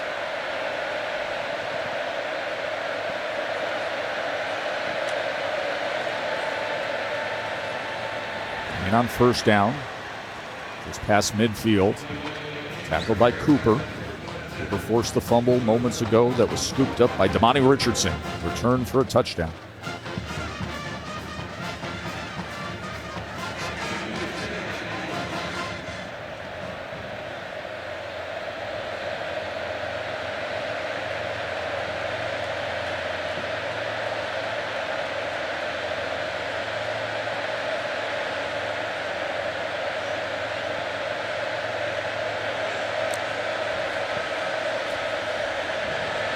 Shallow cross to Lacey, and he is met right at that line to gain. As it was Chris Russell. And Lacey is down at the end of that play. He took a big hit. That was a really big collision on the shallow cross. And Russell, who was hurt himself a little earlier in the game, walked off gingerly under his own power. He returns. He cleans up that shallow. Hopefully Lacey's okay. Here's what happened at the end of it. It's a clean hit. It's just a solid hard hit. You just see that right leg as the right leg kind of comes in underneath Kyron Lacey as he kind of gets bent backwards. So that right leg kind of go down underneath, and you never want to speculate, but it's kind of awkward there in his lower body as he goes down to the ground. Lacey, who started his career at Louisiana Lafayette before transferring to LSU.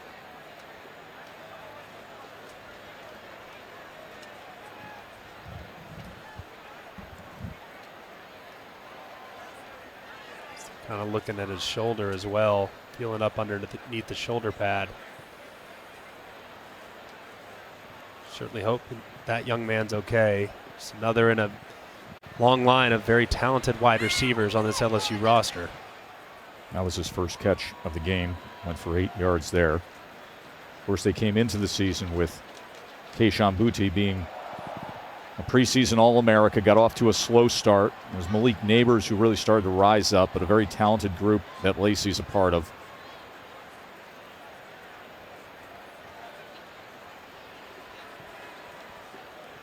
Amazing to think about the season that LSU has had and how they've gone about it. And when you talk to them, there's a nice applause for Lacey from this crowd here at A&M. And we spent time with Brian Kelly this week. He goes, listen, the wins have been great. We're thrilled with the wins, but it's really the mental toughness of this group that he has great pride in. Yeah, and that was something that was a little bit up in the air early in the season, right? I mean, when you're a new staff and you have a bunch of new faces and they're trying to learn how to trust you and you're trying to learn how to trust them, I mean, it's a series of give and take, and I think Brian Kelly's done a masterful job of reaching every individual player and really bringing out the most in them as the season's gone along.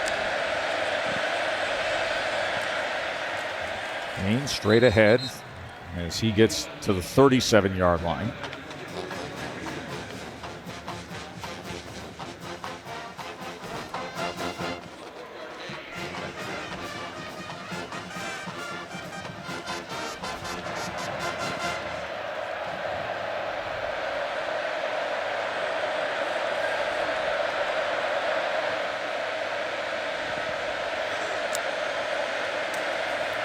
Daniels on 2nd and 6. He's trying to sidearm it to Kane. There's very little chance with the coverage Chris Russell had on him. So it'll be 3rd down for Brian Kelly's offense. Good coverage there from Texas A&M. Really one of the few times we've seen LSU try to block them up and throw it downfield, and A&M doesn't take the bait. Listen to this crowd. What a difference a week makes. They've gone with that locked hitch several times tonight, so keep an eye on the top of the screen. Against that press coverage, they've had one-on-one several times and have taken advantage of it. 3rd down and 6. Edge pressure. They pick it up. Daniels. He's going to try to run it himself, and he gets it. Those fleet feet of Jaden Daniels. A flag is down back at the 38-yard line, so we will check on that.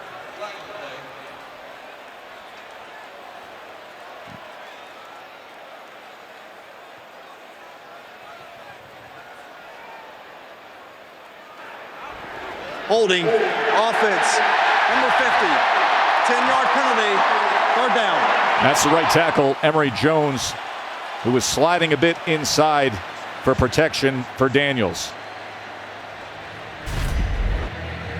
Watch Emory Jones on the right side. He engages initially, and did you see the defender as he's starting to work up? Emory Jones is grabbing that jersey with his right hand as Jaden Daniels is pushing himself towards the line of scrimmage. That's a good call by the official. And a difficult spot for the tackle to be in. Brings it all the way back to the 47-yard line. And a 3rd and 16 after the penalty. I think A&M's going to drop out after showing pressure. There it is. There's the dropout. 4-man rush, and still enough pressure to disrupt things, and then thrown low and behind Jack Besh. So a good job by DJ Durkin's defense. Just a really good look there from DJ Durkin. You got to think circumstances, 3rd and 16, probably not thinking heavy pressure, right? So instead they go with what you call a simulated pressure. It has the feel and the look to the quarterback as if guys are blitzing, but there's only 4 guys that are on the pass rush. So a good look there by the Aggie defensive front.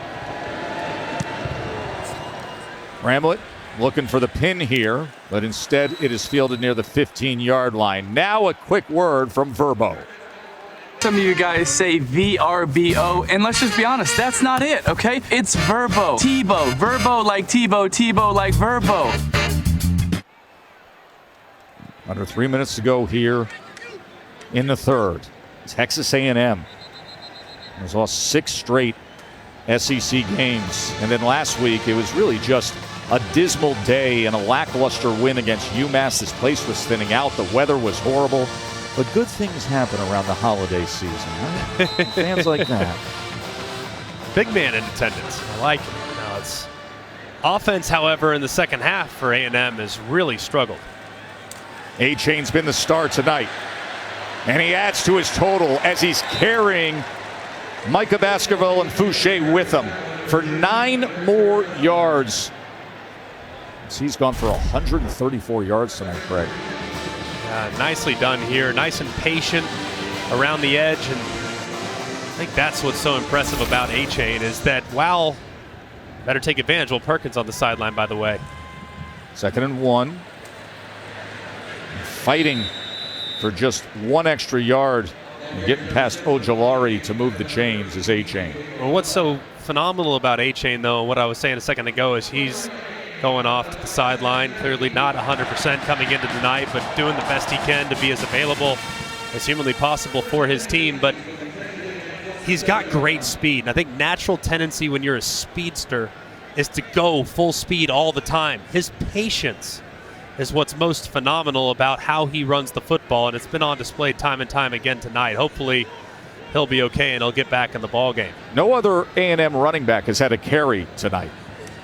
Amari Daniels will change that. Good stiff arm and then a burst of speed.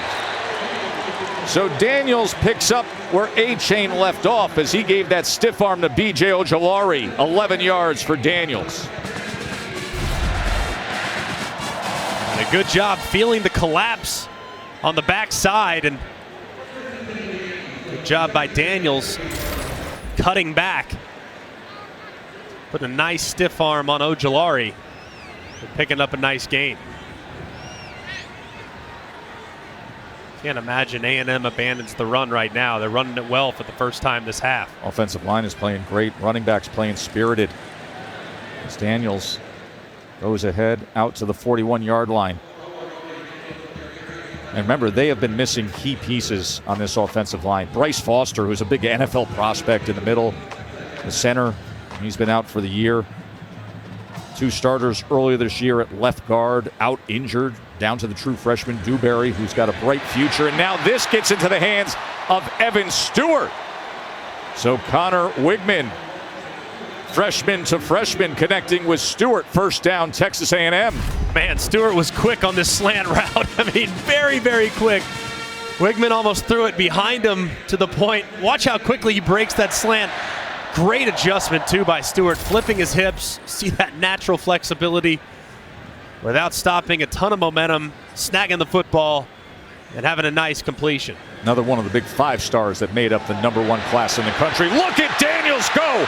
Amari Daniels, chunk play Aggies.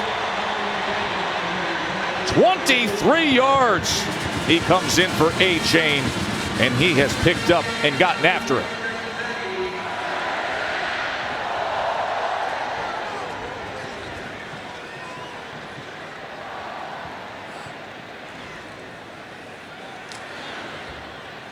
As he fights for 2 yards there.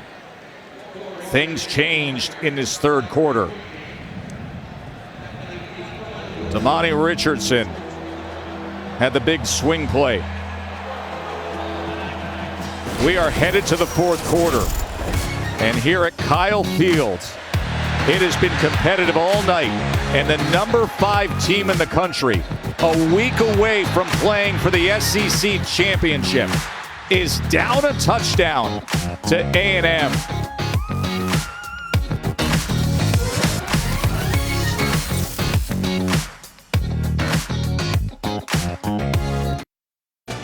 We are here at the home of the 12th man, Kyle Field, and you're watching the SEC on ESPN. Joe Tessitore, Greg McElroy, Katie George with you.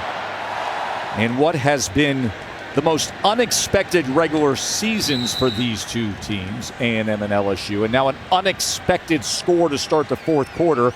Upset-minded Aggies up a touchdown on #5. And how about more? Moose Muhammad, one-hander, my oh my!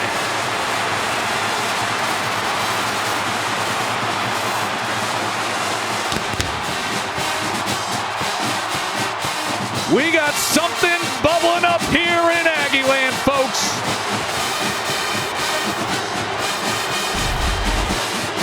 And how about this catch? It's pretty well covered for the most part by Ryan. Over the top, you have Brooks. And Muhammad just reels it in with one arm. Unbelievable catch.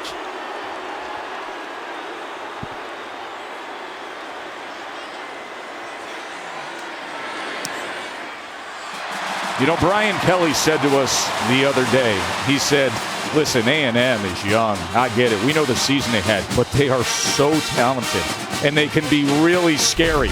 You want to see talent? How about Moose Muhammad? It's like I said, I mean, it's perfect coverage. I mean, there's just not much more you can do defensively. But Muhammad just shields off Sage Ryan with his right arm and reels it in with his left. I mean, that's just ridiculous concentration.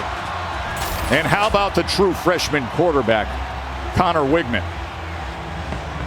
In a season when everything has gone the other way, tonight he's making a little magic.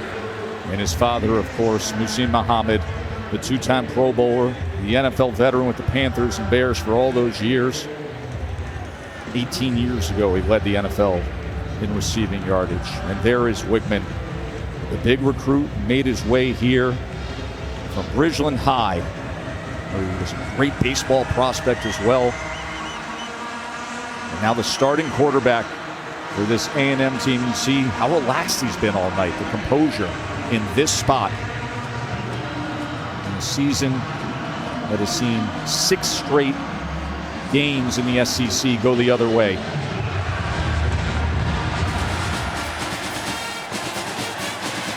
Katie. You know, Tess, Jimbo Fisher said you don't exactly know how a guy will be received until he's been in the heat of battle. Fisher says Wigman's unwavering confidence through some success and some failure thus far has really been contagious. He also said Wigman is constantly encouraging others. He can bring out the best of those around him. Fisher says that aspect of the job comes very naturally to Wigman, which is really exciting as you look to the future here. Yeah, he's been fun to watch. I mean, I loved the plan tonight, too. I mean, everything in the first half manageable, get the ball out of his hands. You get a young guy like him, confident in the plan. You see the ball going into receivers' hands. He's going to play better and better and better as the game goes along. He has made the nicest throw of the night down the left sideline for a touchdown. John Emery wrapped up at the line of scrimmage, and now you see everyone firing off. Isaiah Riggs with the tackle. A starter earlier this year. We've seen limited time lately, and he comes up with the tackle here. Massive opportunity here for Jaden Daniels. This place is about to erupt. And he can quiet them down with the first down here for the Tigers.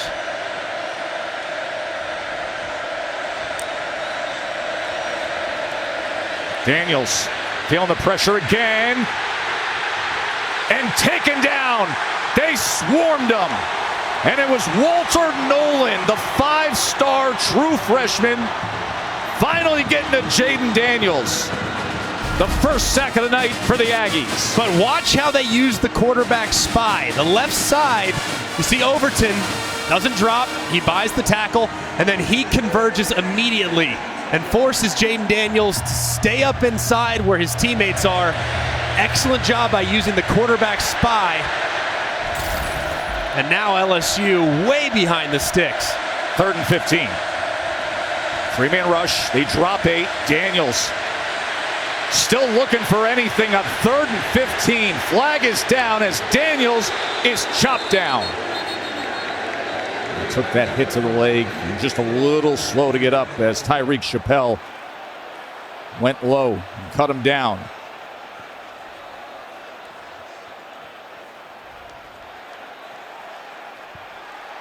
And this is against LSU.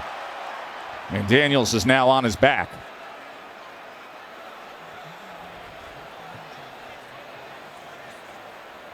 So the LSU trainers quick to get out to Jaden Daniels. He has been the spark all season long. This is what happened at the end. And Chappelle took him down. And Daniels still down on the turf here at Kyle Field.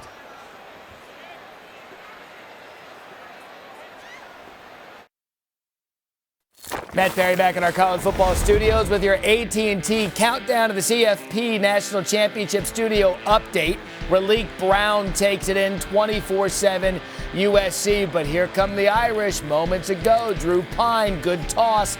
Irish now 24-14. Deion Colsley comes down with it, closing the gap a little bit in LA. These playoff hopefuls, the last few remaining playoff hopefuls, including one in front of us, trailing by 2 touchdowns in the 4th quarter. And Garrett Nussmeier has to come in on 3rd and 25 with the injury to Daniels as he goes to Kayshon Boutte. who is taken down easily as they go conservative. And there is Daniels. He was able to walk off, but he took that hit to the leg moments ago. Was able to walk off. Nothing noticeable about how he walked off either. So he might be able to return to this game, and certainly hope for that young man he'll be able to. He's had a heck of a season.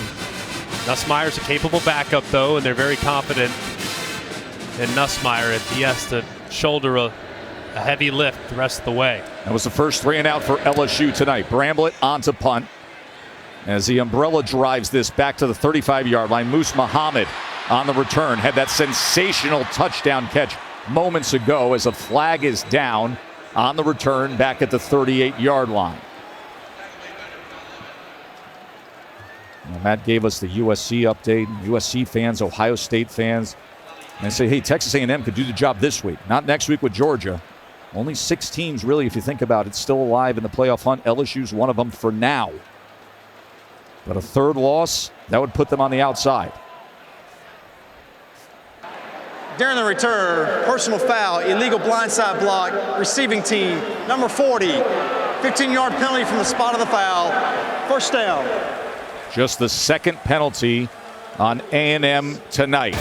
They have the ball, up 2 touchdowns on the 5th-ranked team in the country.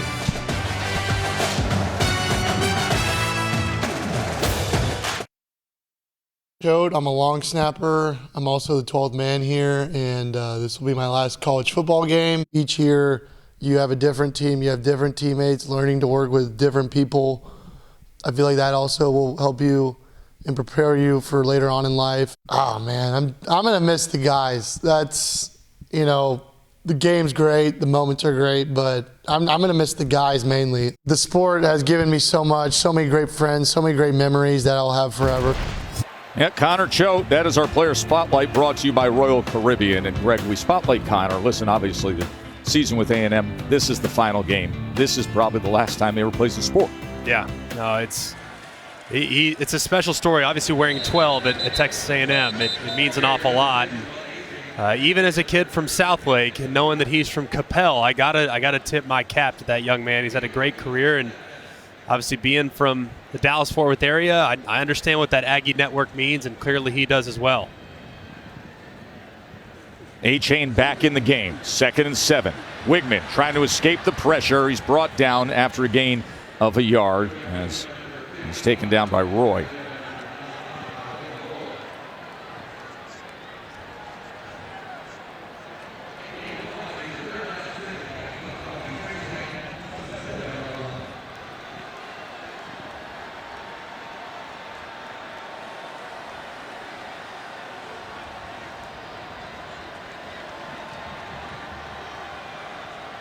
They're down in 6 for Wigman and the Aggies. Here comes the pressure from LSU. They pick it up. Wigman downfield once more, and he gets it. And it's Muhammad again. Moose Muhammad has come up huge.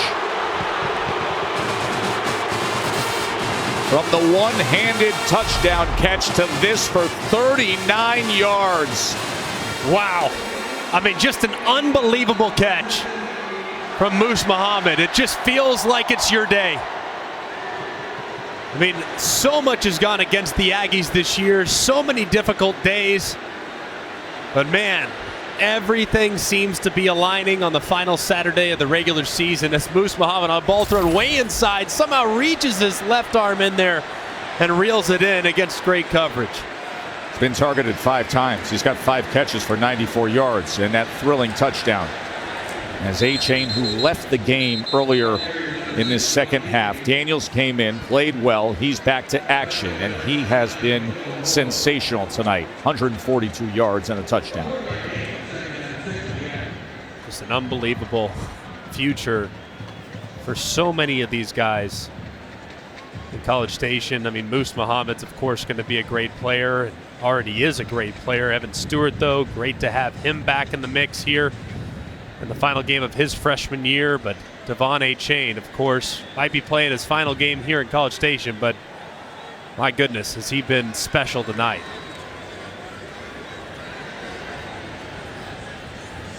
Second and 6. A-Chain, as he was met by Roy. Third and short.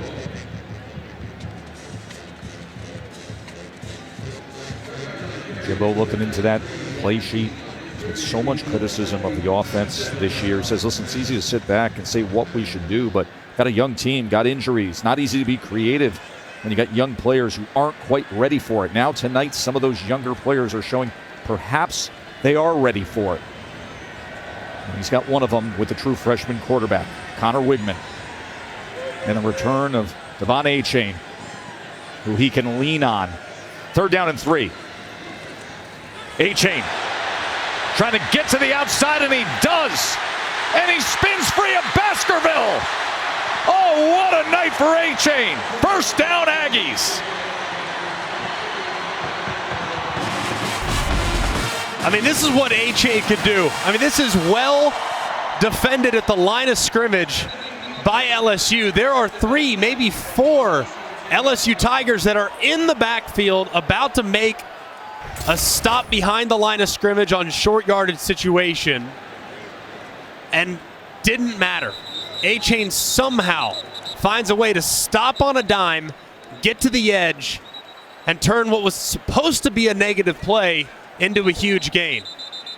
That is a career high now, 162 yards. A career high in which he was limited all week long. They didn't know until he got out there for warm-ups whether or not he could go.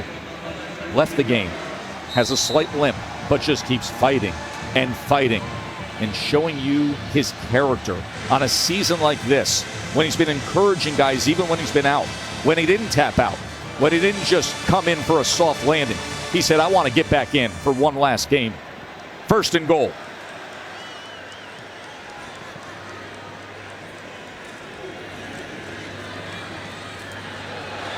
Trying to reverse field here, just fights to get back to the line of scrimmage. 8.5 minutes to play. What a difference A-Chain makes, too. On defense, if you have one great player, you call him an eraser, right? Even if everybody else messes up, if he makes a play, you're still in good shape. Well, he's kind of A&M's version of an eraser on offense. Even if everybody on the offensive line completely whiffs on their blocks, if the passing game's not going, doesn't matter. He can make you miss and create big plays, and that puts a lot of fear in opposing defensive coordinators. You can just see what a difference he makes here in his first game available in quite a while. And remember, Aniyah Smith is out for the season. They lost him in the Arkansas game. The other guy who would be the other next reliable, game-changing kind of player on the Aggies. They've been doing it without Smith. It's been all A-Chain all night. A little bit of magic in the air here in College Station.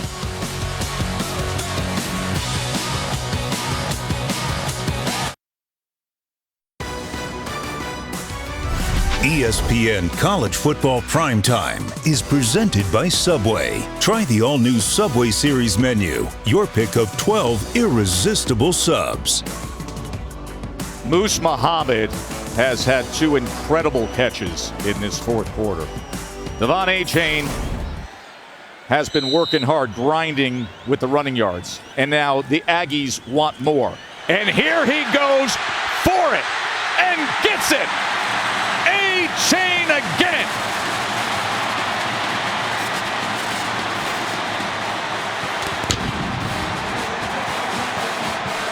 And now that hole that LSU is in is a crater.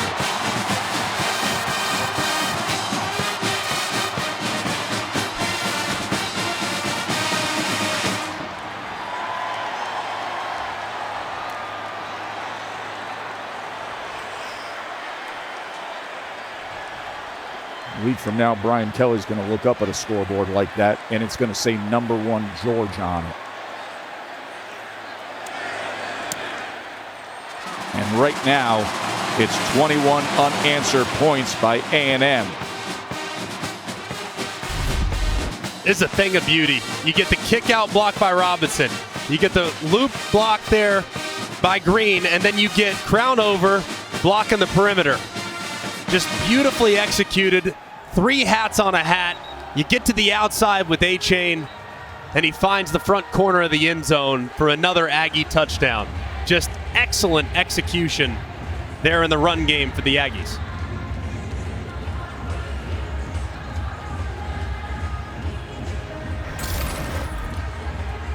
I don't think a lot of people expected this kind of a scene here from A&M after the season they had.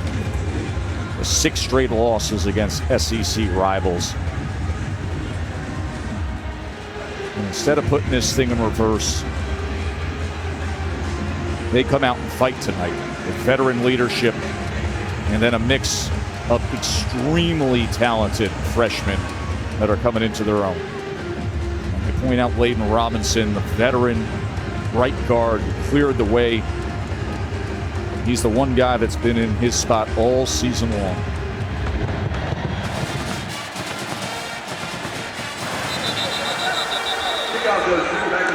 You know, I was struck by the selflessness of older veteran guys I spoke to this week, guys. The focus this evening, of course, was on winning, but it was deeper than that. There was a desire to play well for the group that's moving forward, give them something positive to build off of. And on a night when you think of seniors, you think of older guys, it was the seniors who were concerned about the younger guys and setting them up for success down the road. I know from the outside it looks like Texas A&M has some issues to work through, but internally this group is still playing for one another, and I just found that very striking, Tess. No doubt about it, Katie. And it has manifested itself on the scoreboard. Jaden Daniels able to get away for a moment and then turn on the speed and slide down near midfield. And prior to that play, you had the scoop and score by A&M. Greg, you immediately said that's a game-changing kind of play when Richardson returns it for the touchdown. And prior to that play, you just saw LSU had run 21 plays for 12 yards. It was tied at 17, and Richardson returns it for the touchdown. Changed the game completely. Changed the energy. Noah Kane on the reception. Let's go to Matt Berry in the studio. All right, Joe, keeping you updated on USC and Notre Dame. Only thing missing for Caleb Williams tonight is the Keith Jackson Hello Heisman. He has been brilliant, 31-14. Heisman year, the kind of year where you figure the late happenings, things that happen this week and next week, will define it. Neighbors with the reception for 18 yards. Kind of a nondescript Heisman year up until we get to these finishing strides. Daniels quickly gets it to Mason Taylor. LSU desperately trying to come down the field. Under 7 minutes to play. The thought of having a 3-loss team in the SEC championship game. It's happened 9 times. Florida in 2016 most recent.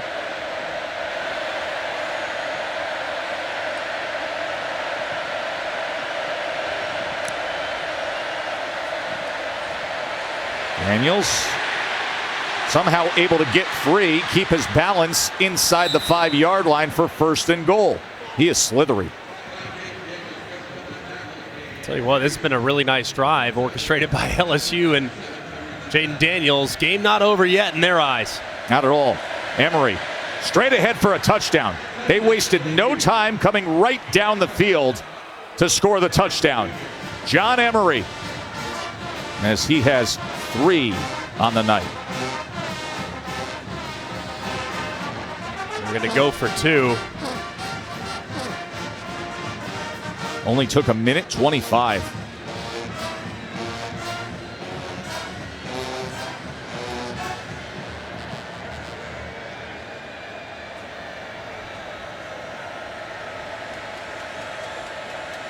They'll move it to the left middle. That's what BK is saying. Mike Kelly a little frustrated there.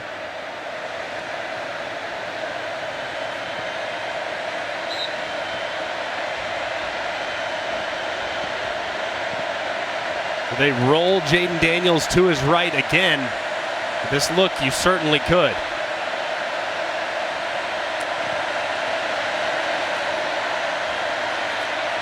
Daniels, 2-point try. He's trying to get rid of it right at the end, and then he was taken down as Overton and that front got to him. You can see him in pain like he was moments ago, now clutching his helmet.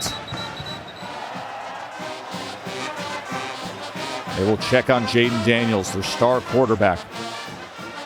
He's reaching for his right leg, writhing in pain.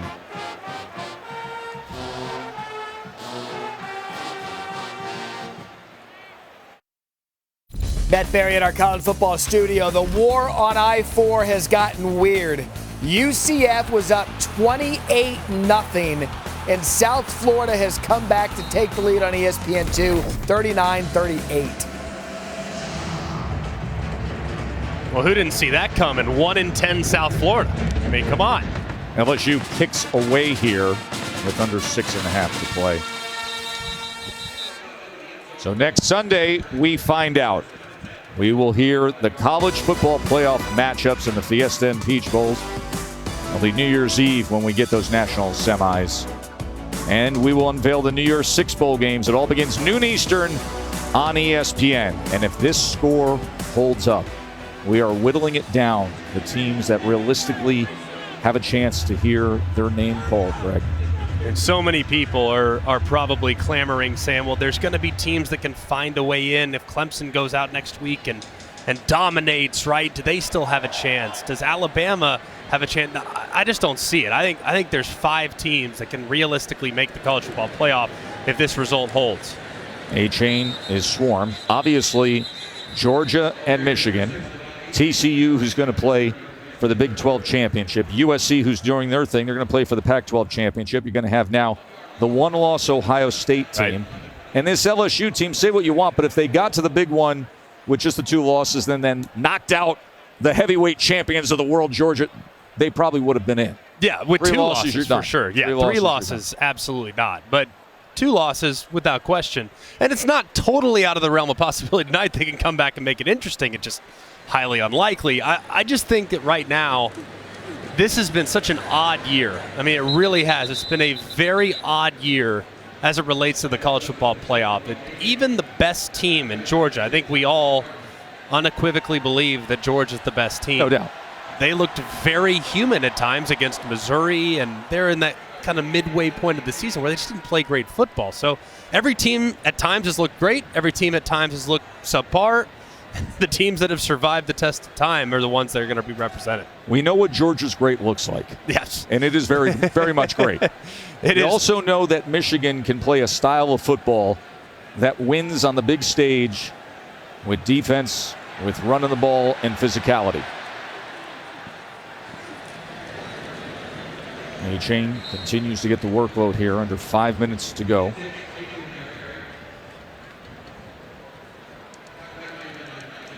Now, obviously, punted away here. LSU is going to have to go hyperspeed again. But a good job by LSU's defense stepping up and forcing the 3-and-out from Texas A&M to give them a chance.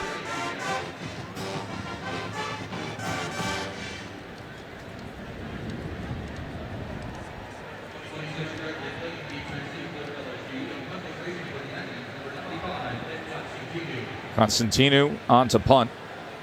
A&M's offense has been consistent tonight. Had only 7 different players touch the ball. This is not a good punt.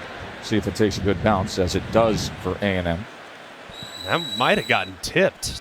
Looked like it did, just based on the flight pattern. Yeah, I mean, there was a rusher in there for LSU. It was back very quickly.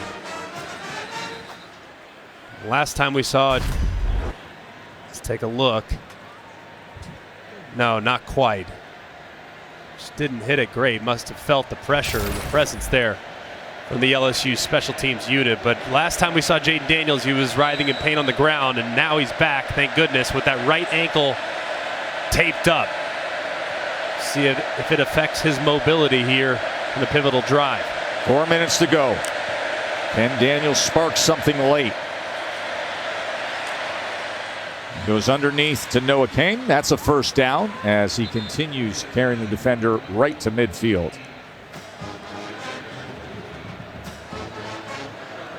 Trailing by 15. Clock running under 4 minutes.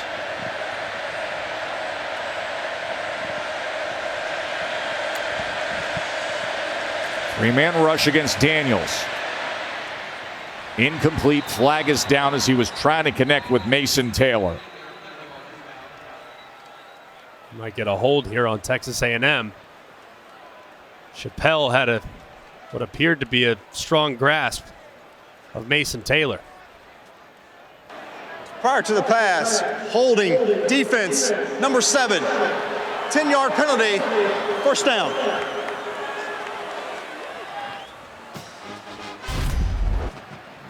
You'll see right there just a hold on Jenkins. Thought it was Mason Taylor, excuse me, but it was Jenkins on the outside, the perimeter to the left.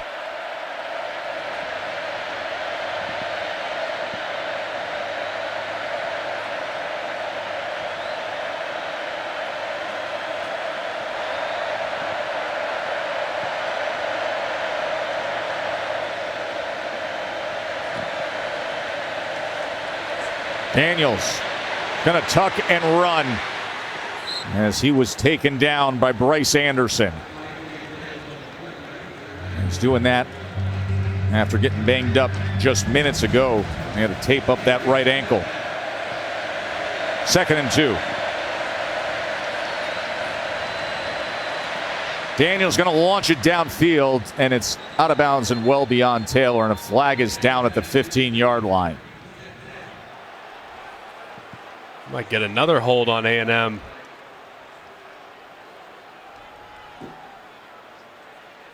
It's like the jersey was getting tugged of Malik Prior Neighbors. to the pass, holding, defense, number 17. 10-yard penalty, automatic first down.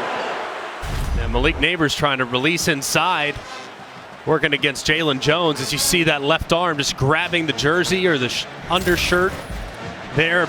Pretty obvious call there for the official. It's twice now. Aggies have tugged on the jersey a little too long. First down, LSU at the 22. He's trying to get Emery out of the backfield.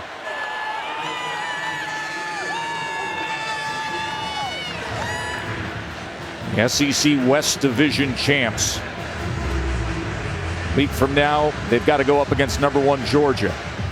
They were still alive for the playoff coming into the night. Can they rally late and maintain that status, or will we have a 3-loss team playing for the SEC championship?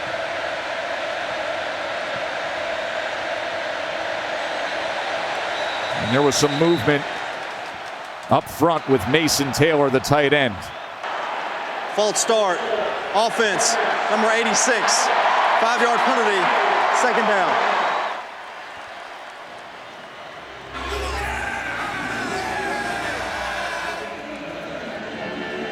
Taylor just trying to time up that snap, get a little momentum going. Fortunately, a little too eager to get the play started.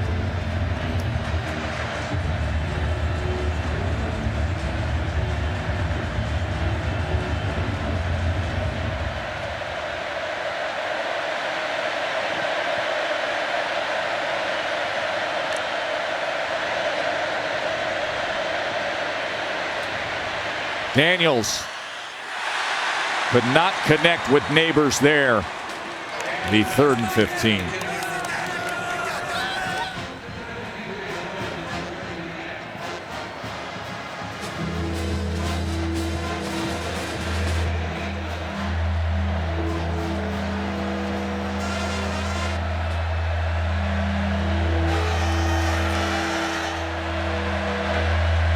$93,578. They want to finish a disappointing season with a celebration. Will the Aggies get it? 3rd and 15. Daniels drives the ball inside the 10, but it's incomplete. Looking for Brian Thomas. No penalty flag. 4th down is coming.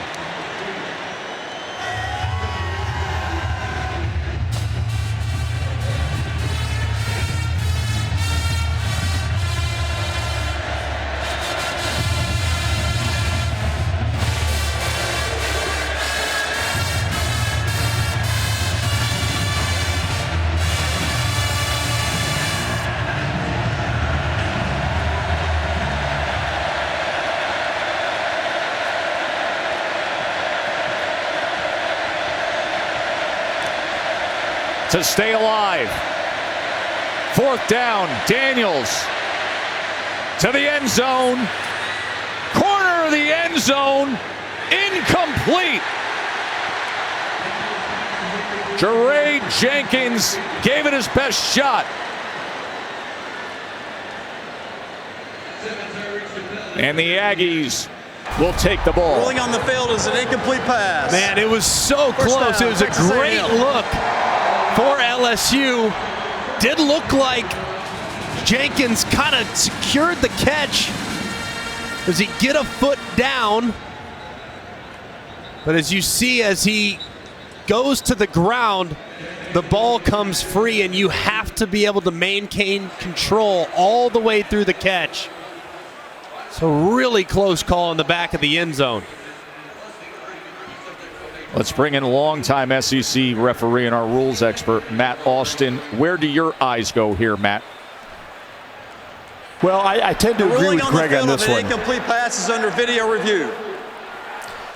The receiver, the first decision that the replay official has to make is this an upright receiver, or is he going to the ground in the act of making the catch? He catches the ball with both feet on the ground, but he's hit immediately. If he's considered an upright receiver, then he doesn't have to survive the ground. It would be a touchdown. If you consider him going to the ground as part of the catch, it's an incomplete pass because he didn't survive the ground.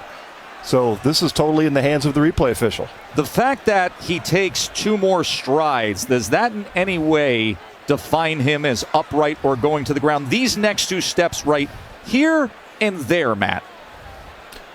Well, at the time of the second step, the ball's already coming out, in my opinion. So I don't think that would come into play.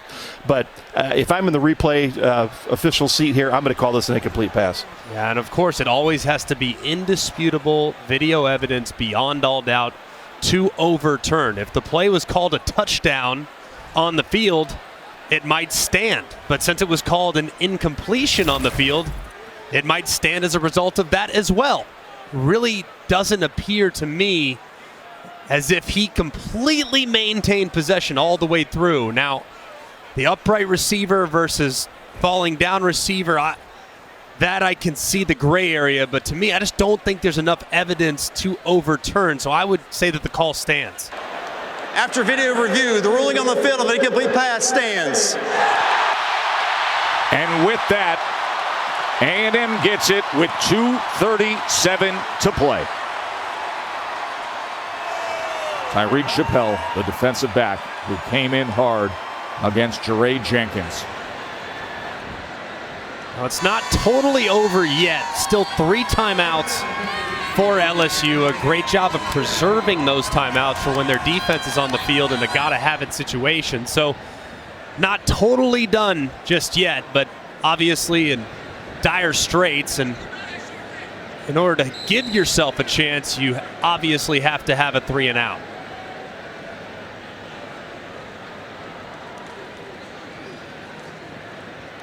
A-Chain. He will get fed the rock plenty here down the stretch with a 15-point lead. And a timeout is used by LSU. Look at that scene high above Kyle Field as aerial coverage is provided by Goodyear. Celebrating the challenge of road games everywhere. Are you ready for the road? Goodyear, more driven. Great scene here at Kyle Field. Great day here for us here at College Station because we got to watch ball all day. Right. And we just sat back, watched ball, hanging out at the hotel, and then you come and you get this unexpected outcome. Yeah. Well, I think the final week, though, it's almost as if you kind of start fresh in that final week, especially for the teams that you know aren't going to be playing in a bowl game. This is their opportunity to finish the season on a high note. So it really shouldn't be that surprising that so many teams have played well in desperate situations. A&M in one of those situations. Missouri yesterday victorious against Arkansas to punch their ticket to the postseason. There's been several teams that have really saved their best for last, even though the year up to this point has been very disappointing. And then, of course, the other thing with A&M is just look at the roster. And you be the judge as Perkins comes darting in for the tackle for loss. Because there are a lot of teams with a number next to their name that would trade rosters with A&M immediately.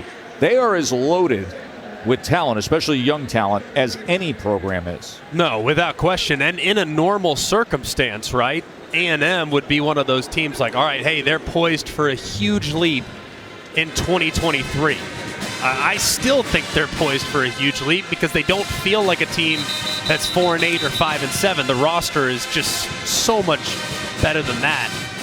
But now in the modern day, talent retention is as difficult as talent accumulation, right? So getting guys here in the recruiting class is one thing. Keeping guys is now an additional layer of difficulty. So I think that A&M, if they can keep everybody here that played significant snaps down the stretch, they'll be back ranked in the top 10, top 15 next year, and will likely be a legitimate contender in 2024 and beyond. 3rd and 8. One timeout remains for LSU. Achane on 3rd and 8 gets it and adds more. Just a spectacular night for Achane. He has 201 yards. We didn't know if he was going to play. Meanwhile, he is one of the best games running the ball in the SEC this year.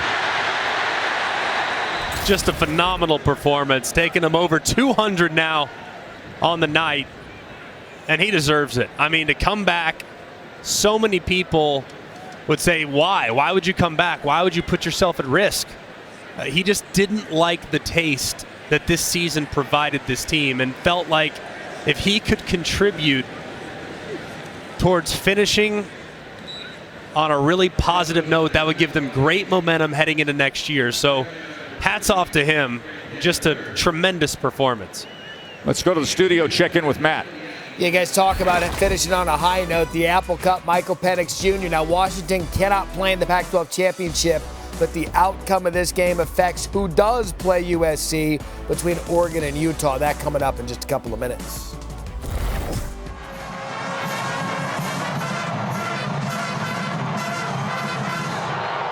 Talked me into it. Yeah. Talked me into it. Tell me the Pac-12 championship game berth is potentially on the line? Yeah, I'm in. As we count down the final minute here. And Brian Kelly's going to be headed to the SEC championship game with a 3-loss team in what has been just a sensational coaching job by BK and his staff. But tonight is about Jimbo and this staff and these kids who made a decision to push. We visited with Jimbo Fisher the other day, and as dismal of a year as it's been, with all the criticism, with all the injuries, with all the issues, he said that hasn't been this week. We have kids who want to win. We have kids who want to perform. There is urgency to send this season off in the right way. And what a way to do it, by defeating the number 5 team in the country. And for Connor Choate, the 12th man, his final football game. The famed 12th man. The 4th most games played with that number 12 jersey. These fans have had such a long, long year, and they're ready to celebrate.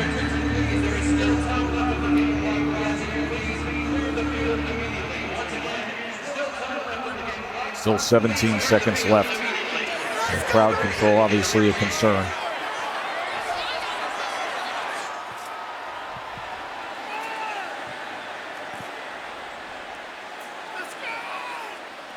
You can point to Achane and say, acted like a veteran star tonight, carried the team, but there were critical moments, Greg.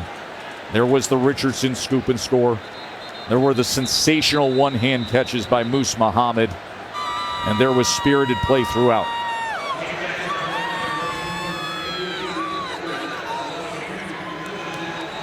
Really terrific performance from Texas A&M, but will they be able to cap it off here with a 4th and 1 conversion, or will their defense finish the game on the field?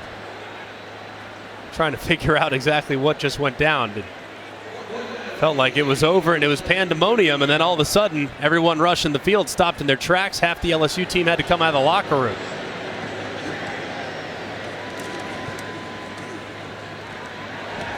That'll cap it.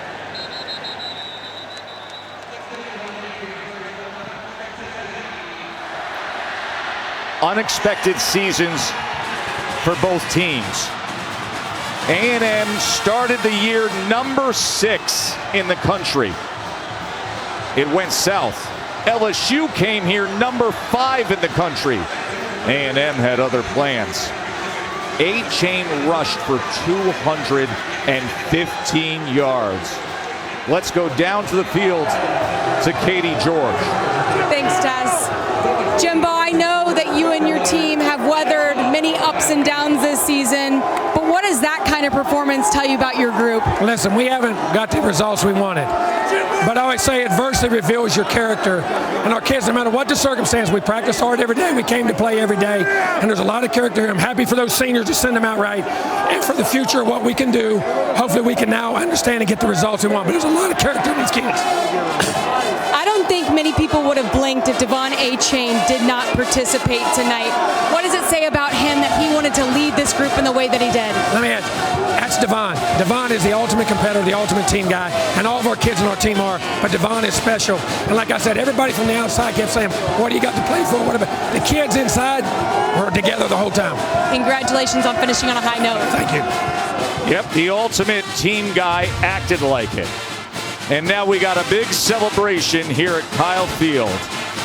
Number 5 LSU is upset 38-23. Washington State is next. For Katie and Greg, I'm Joe Tessitore. Enjoy the rest of your night. Good night from College Station. ESPN thanks you for watching this presentation of the Southeastern Conference.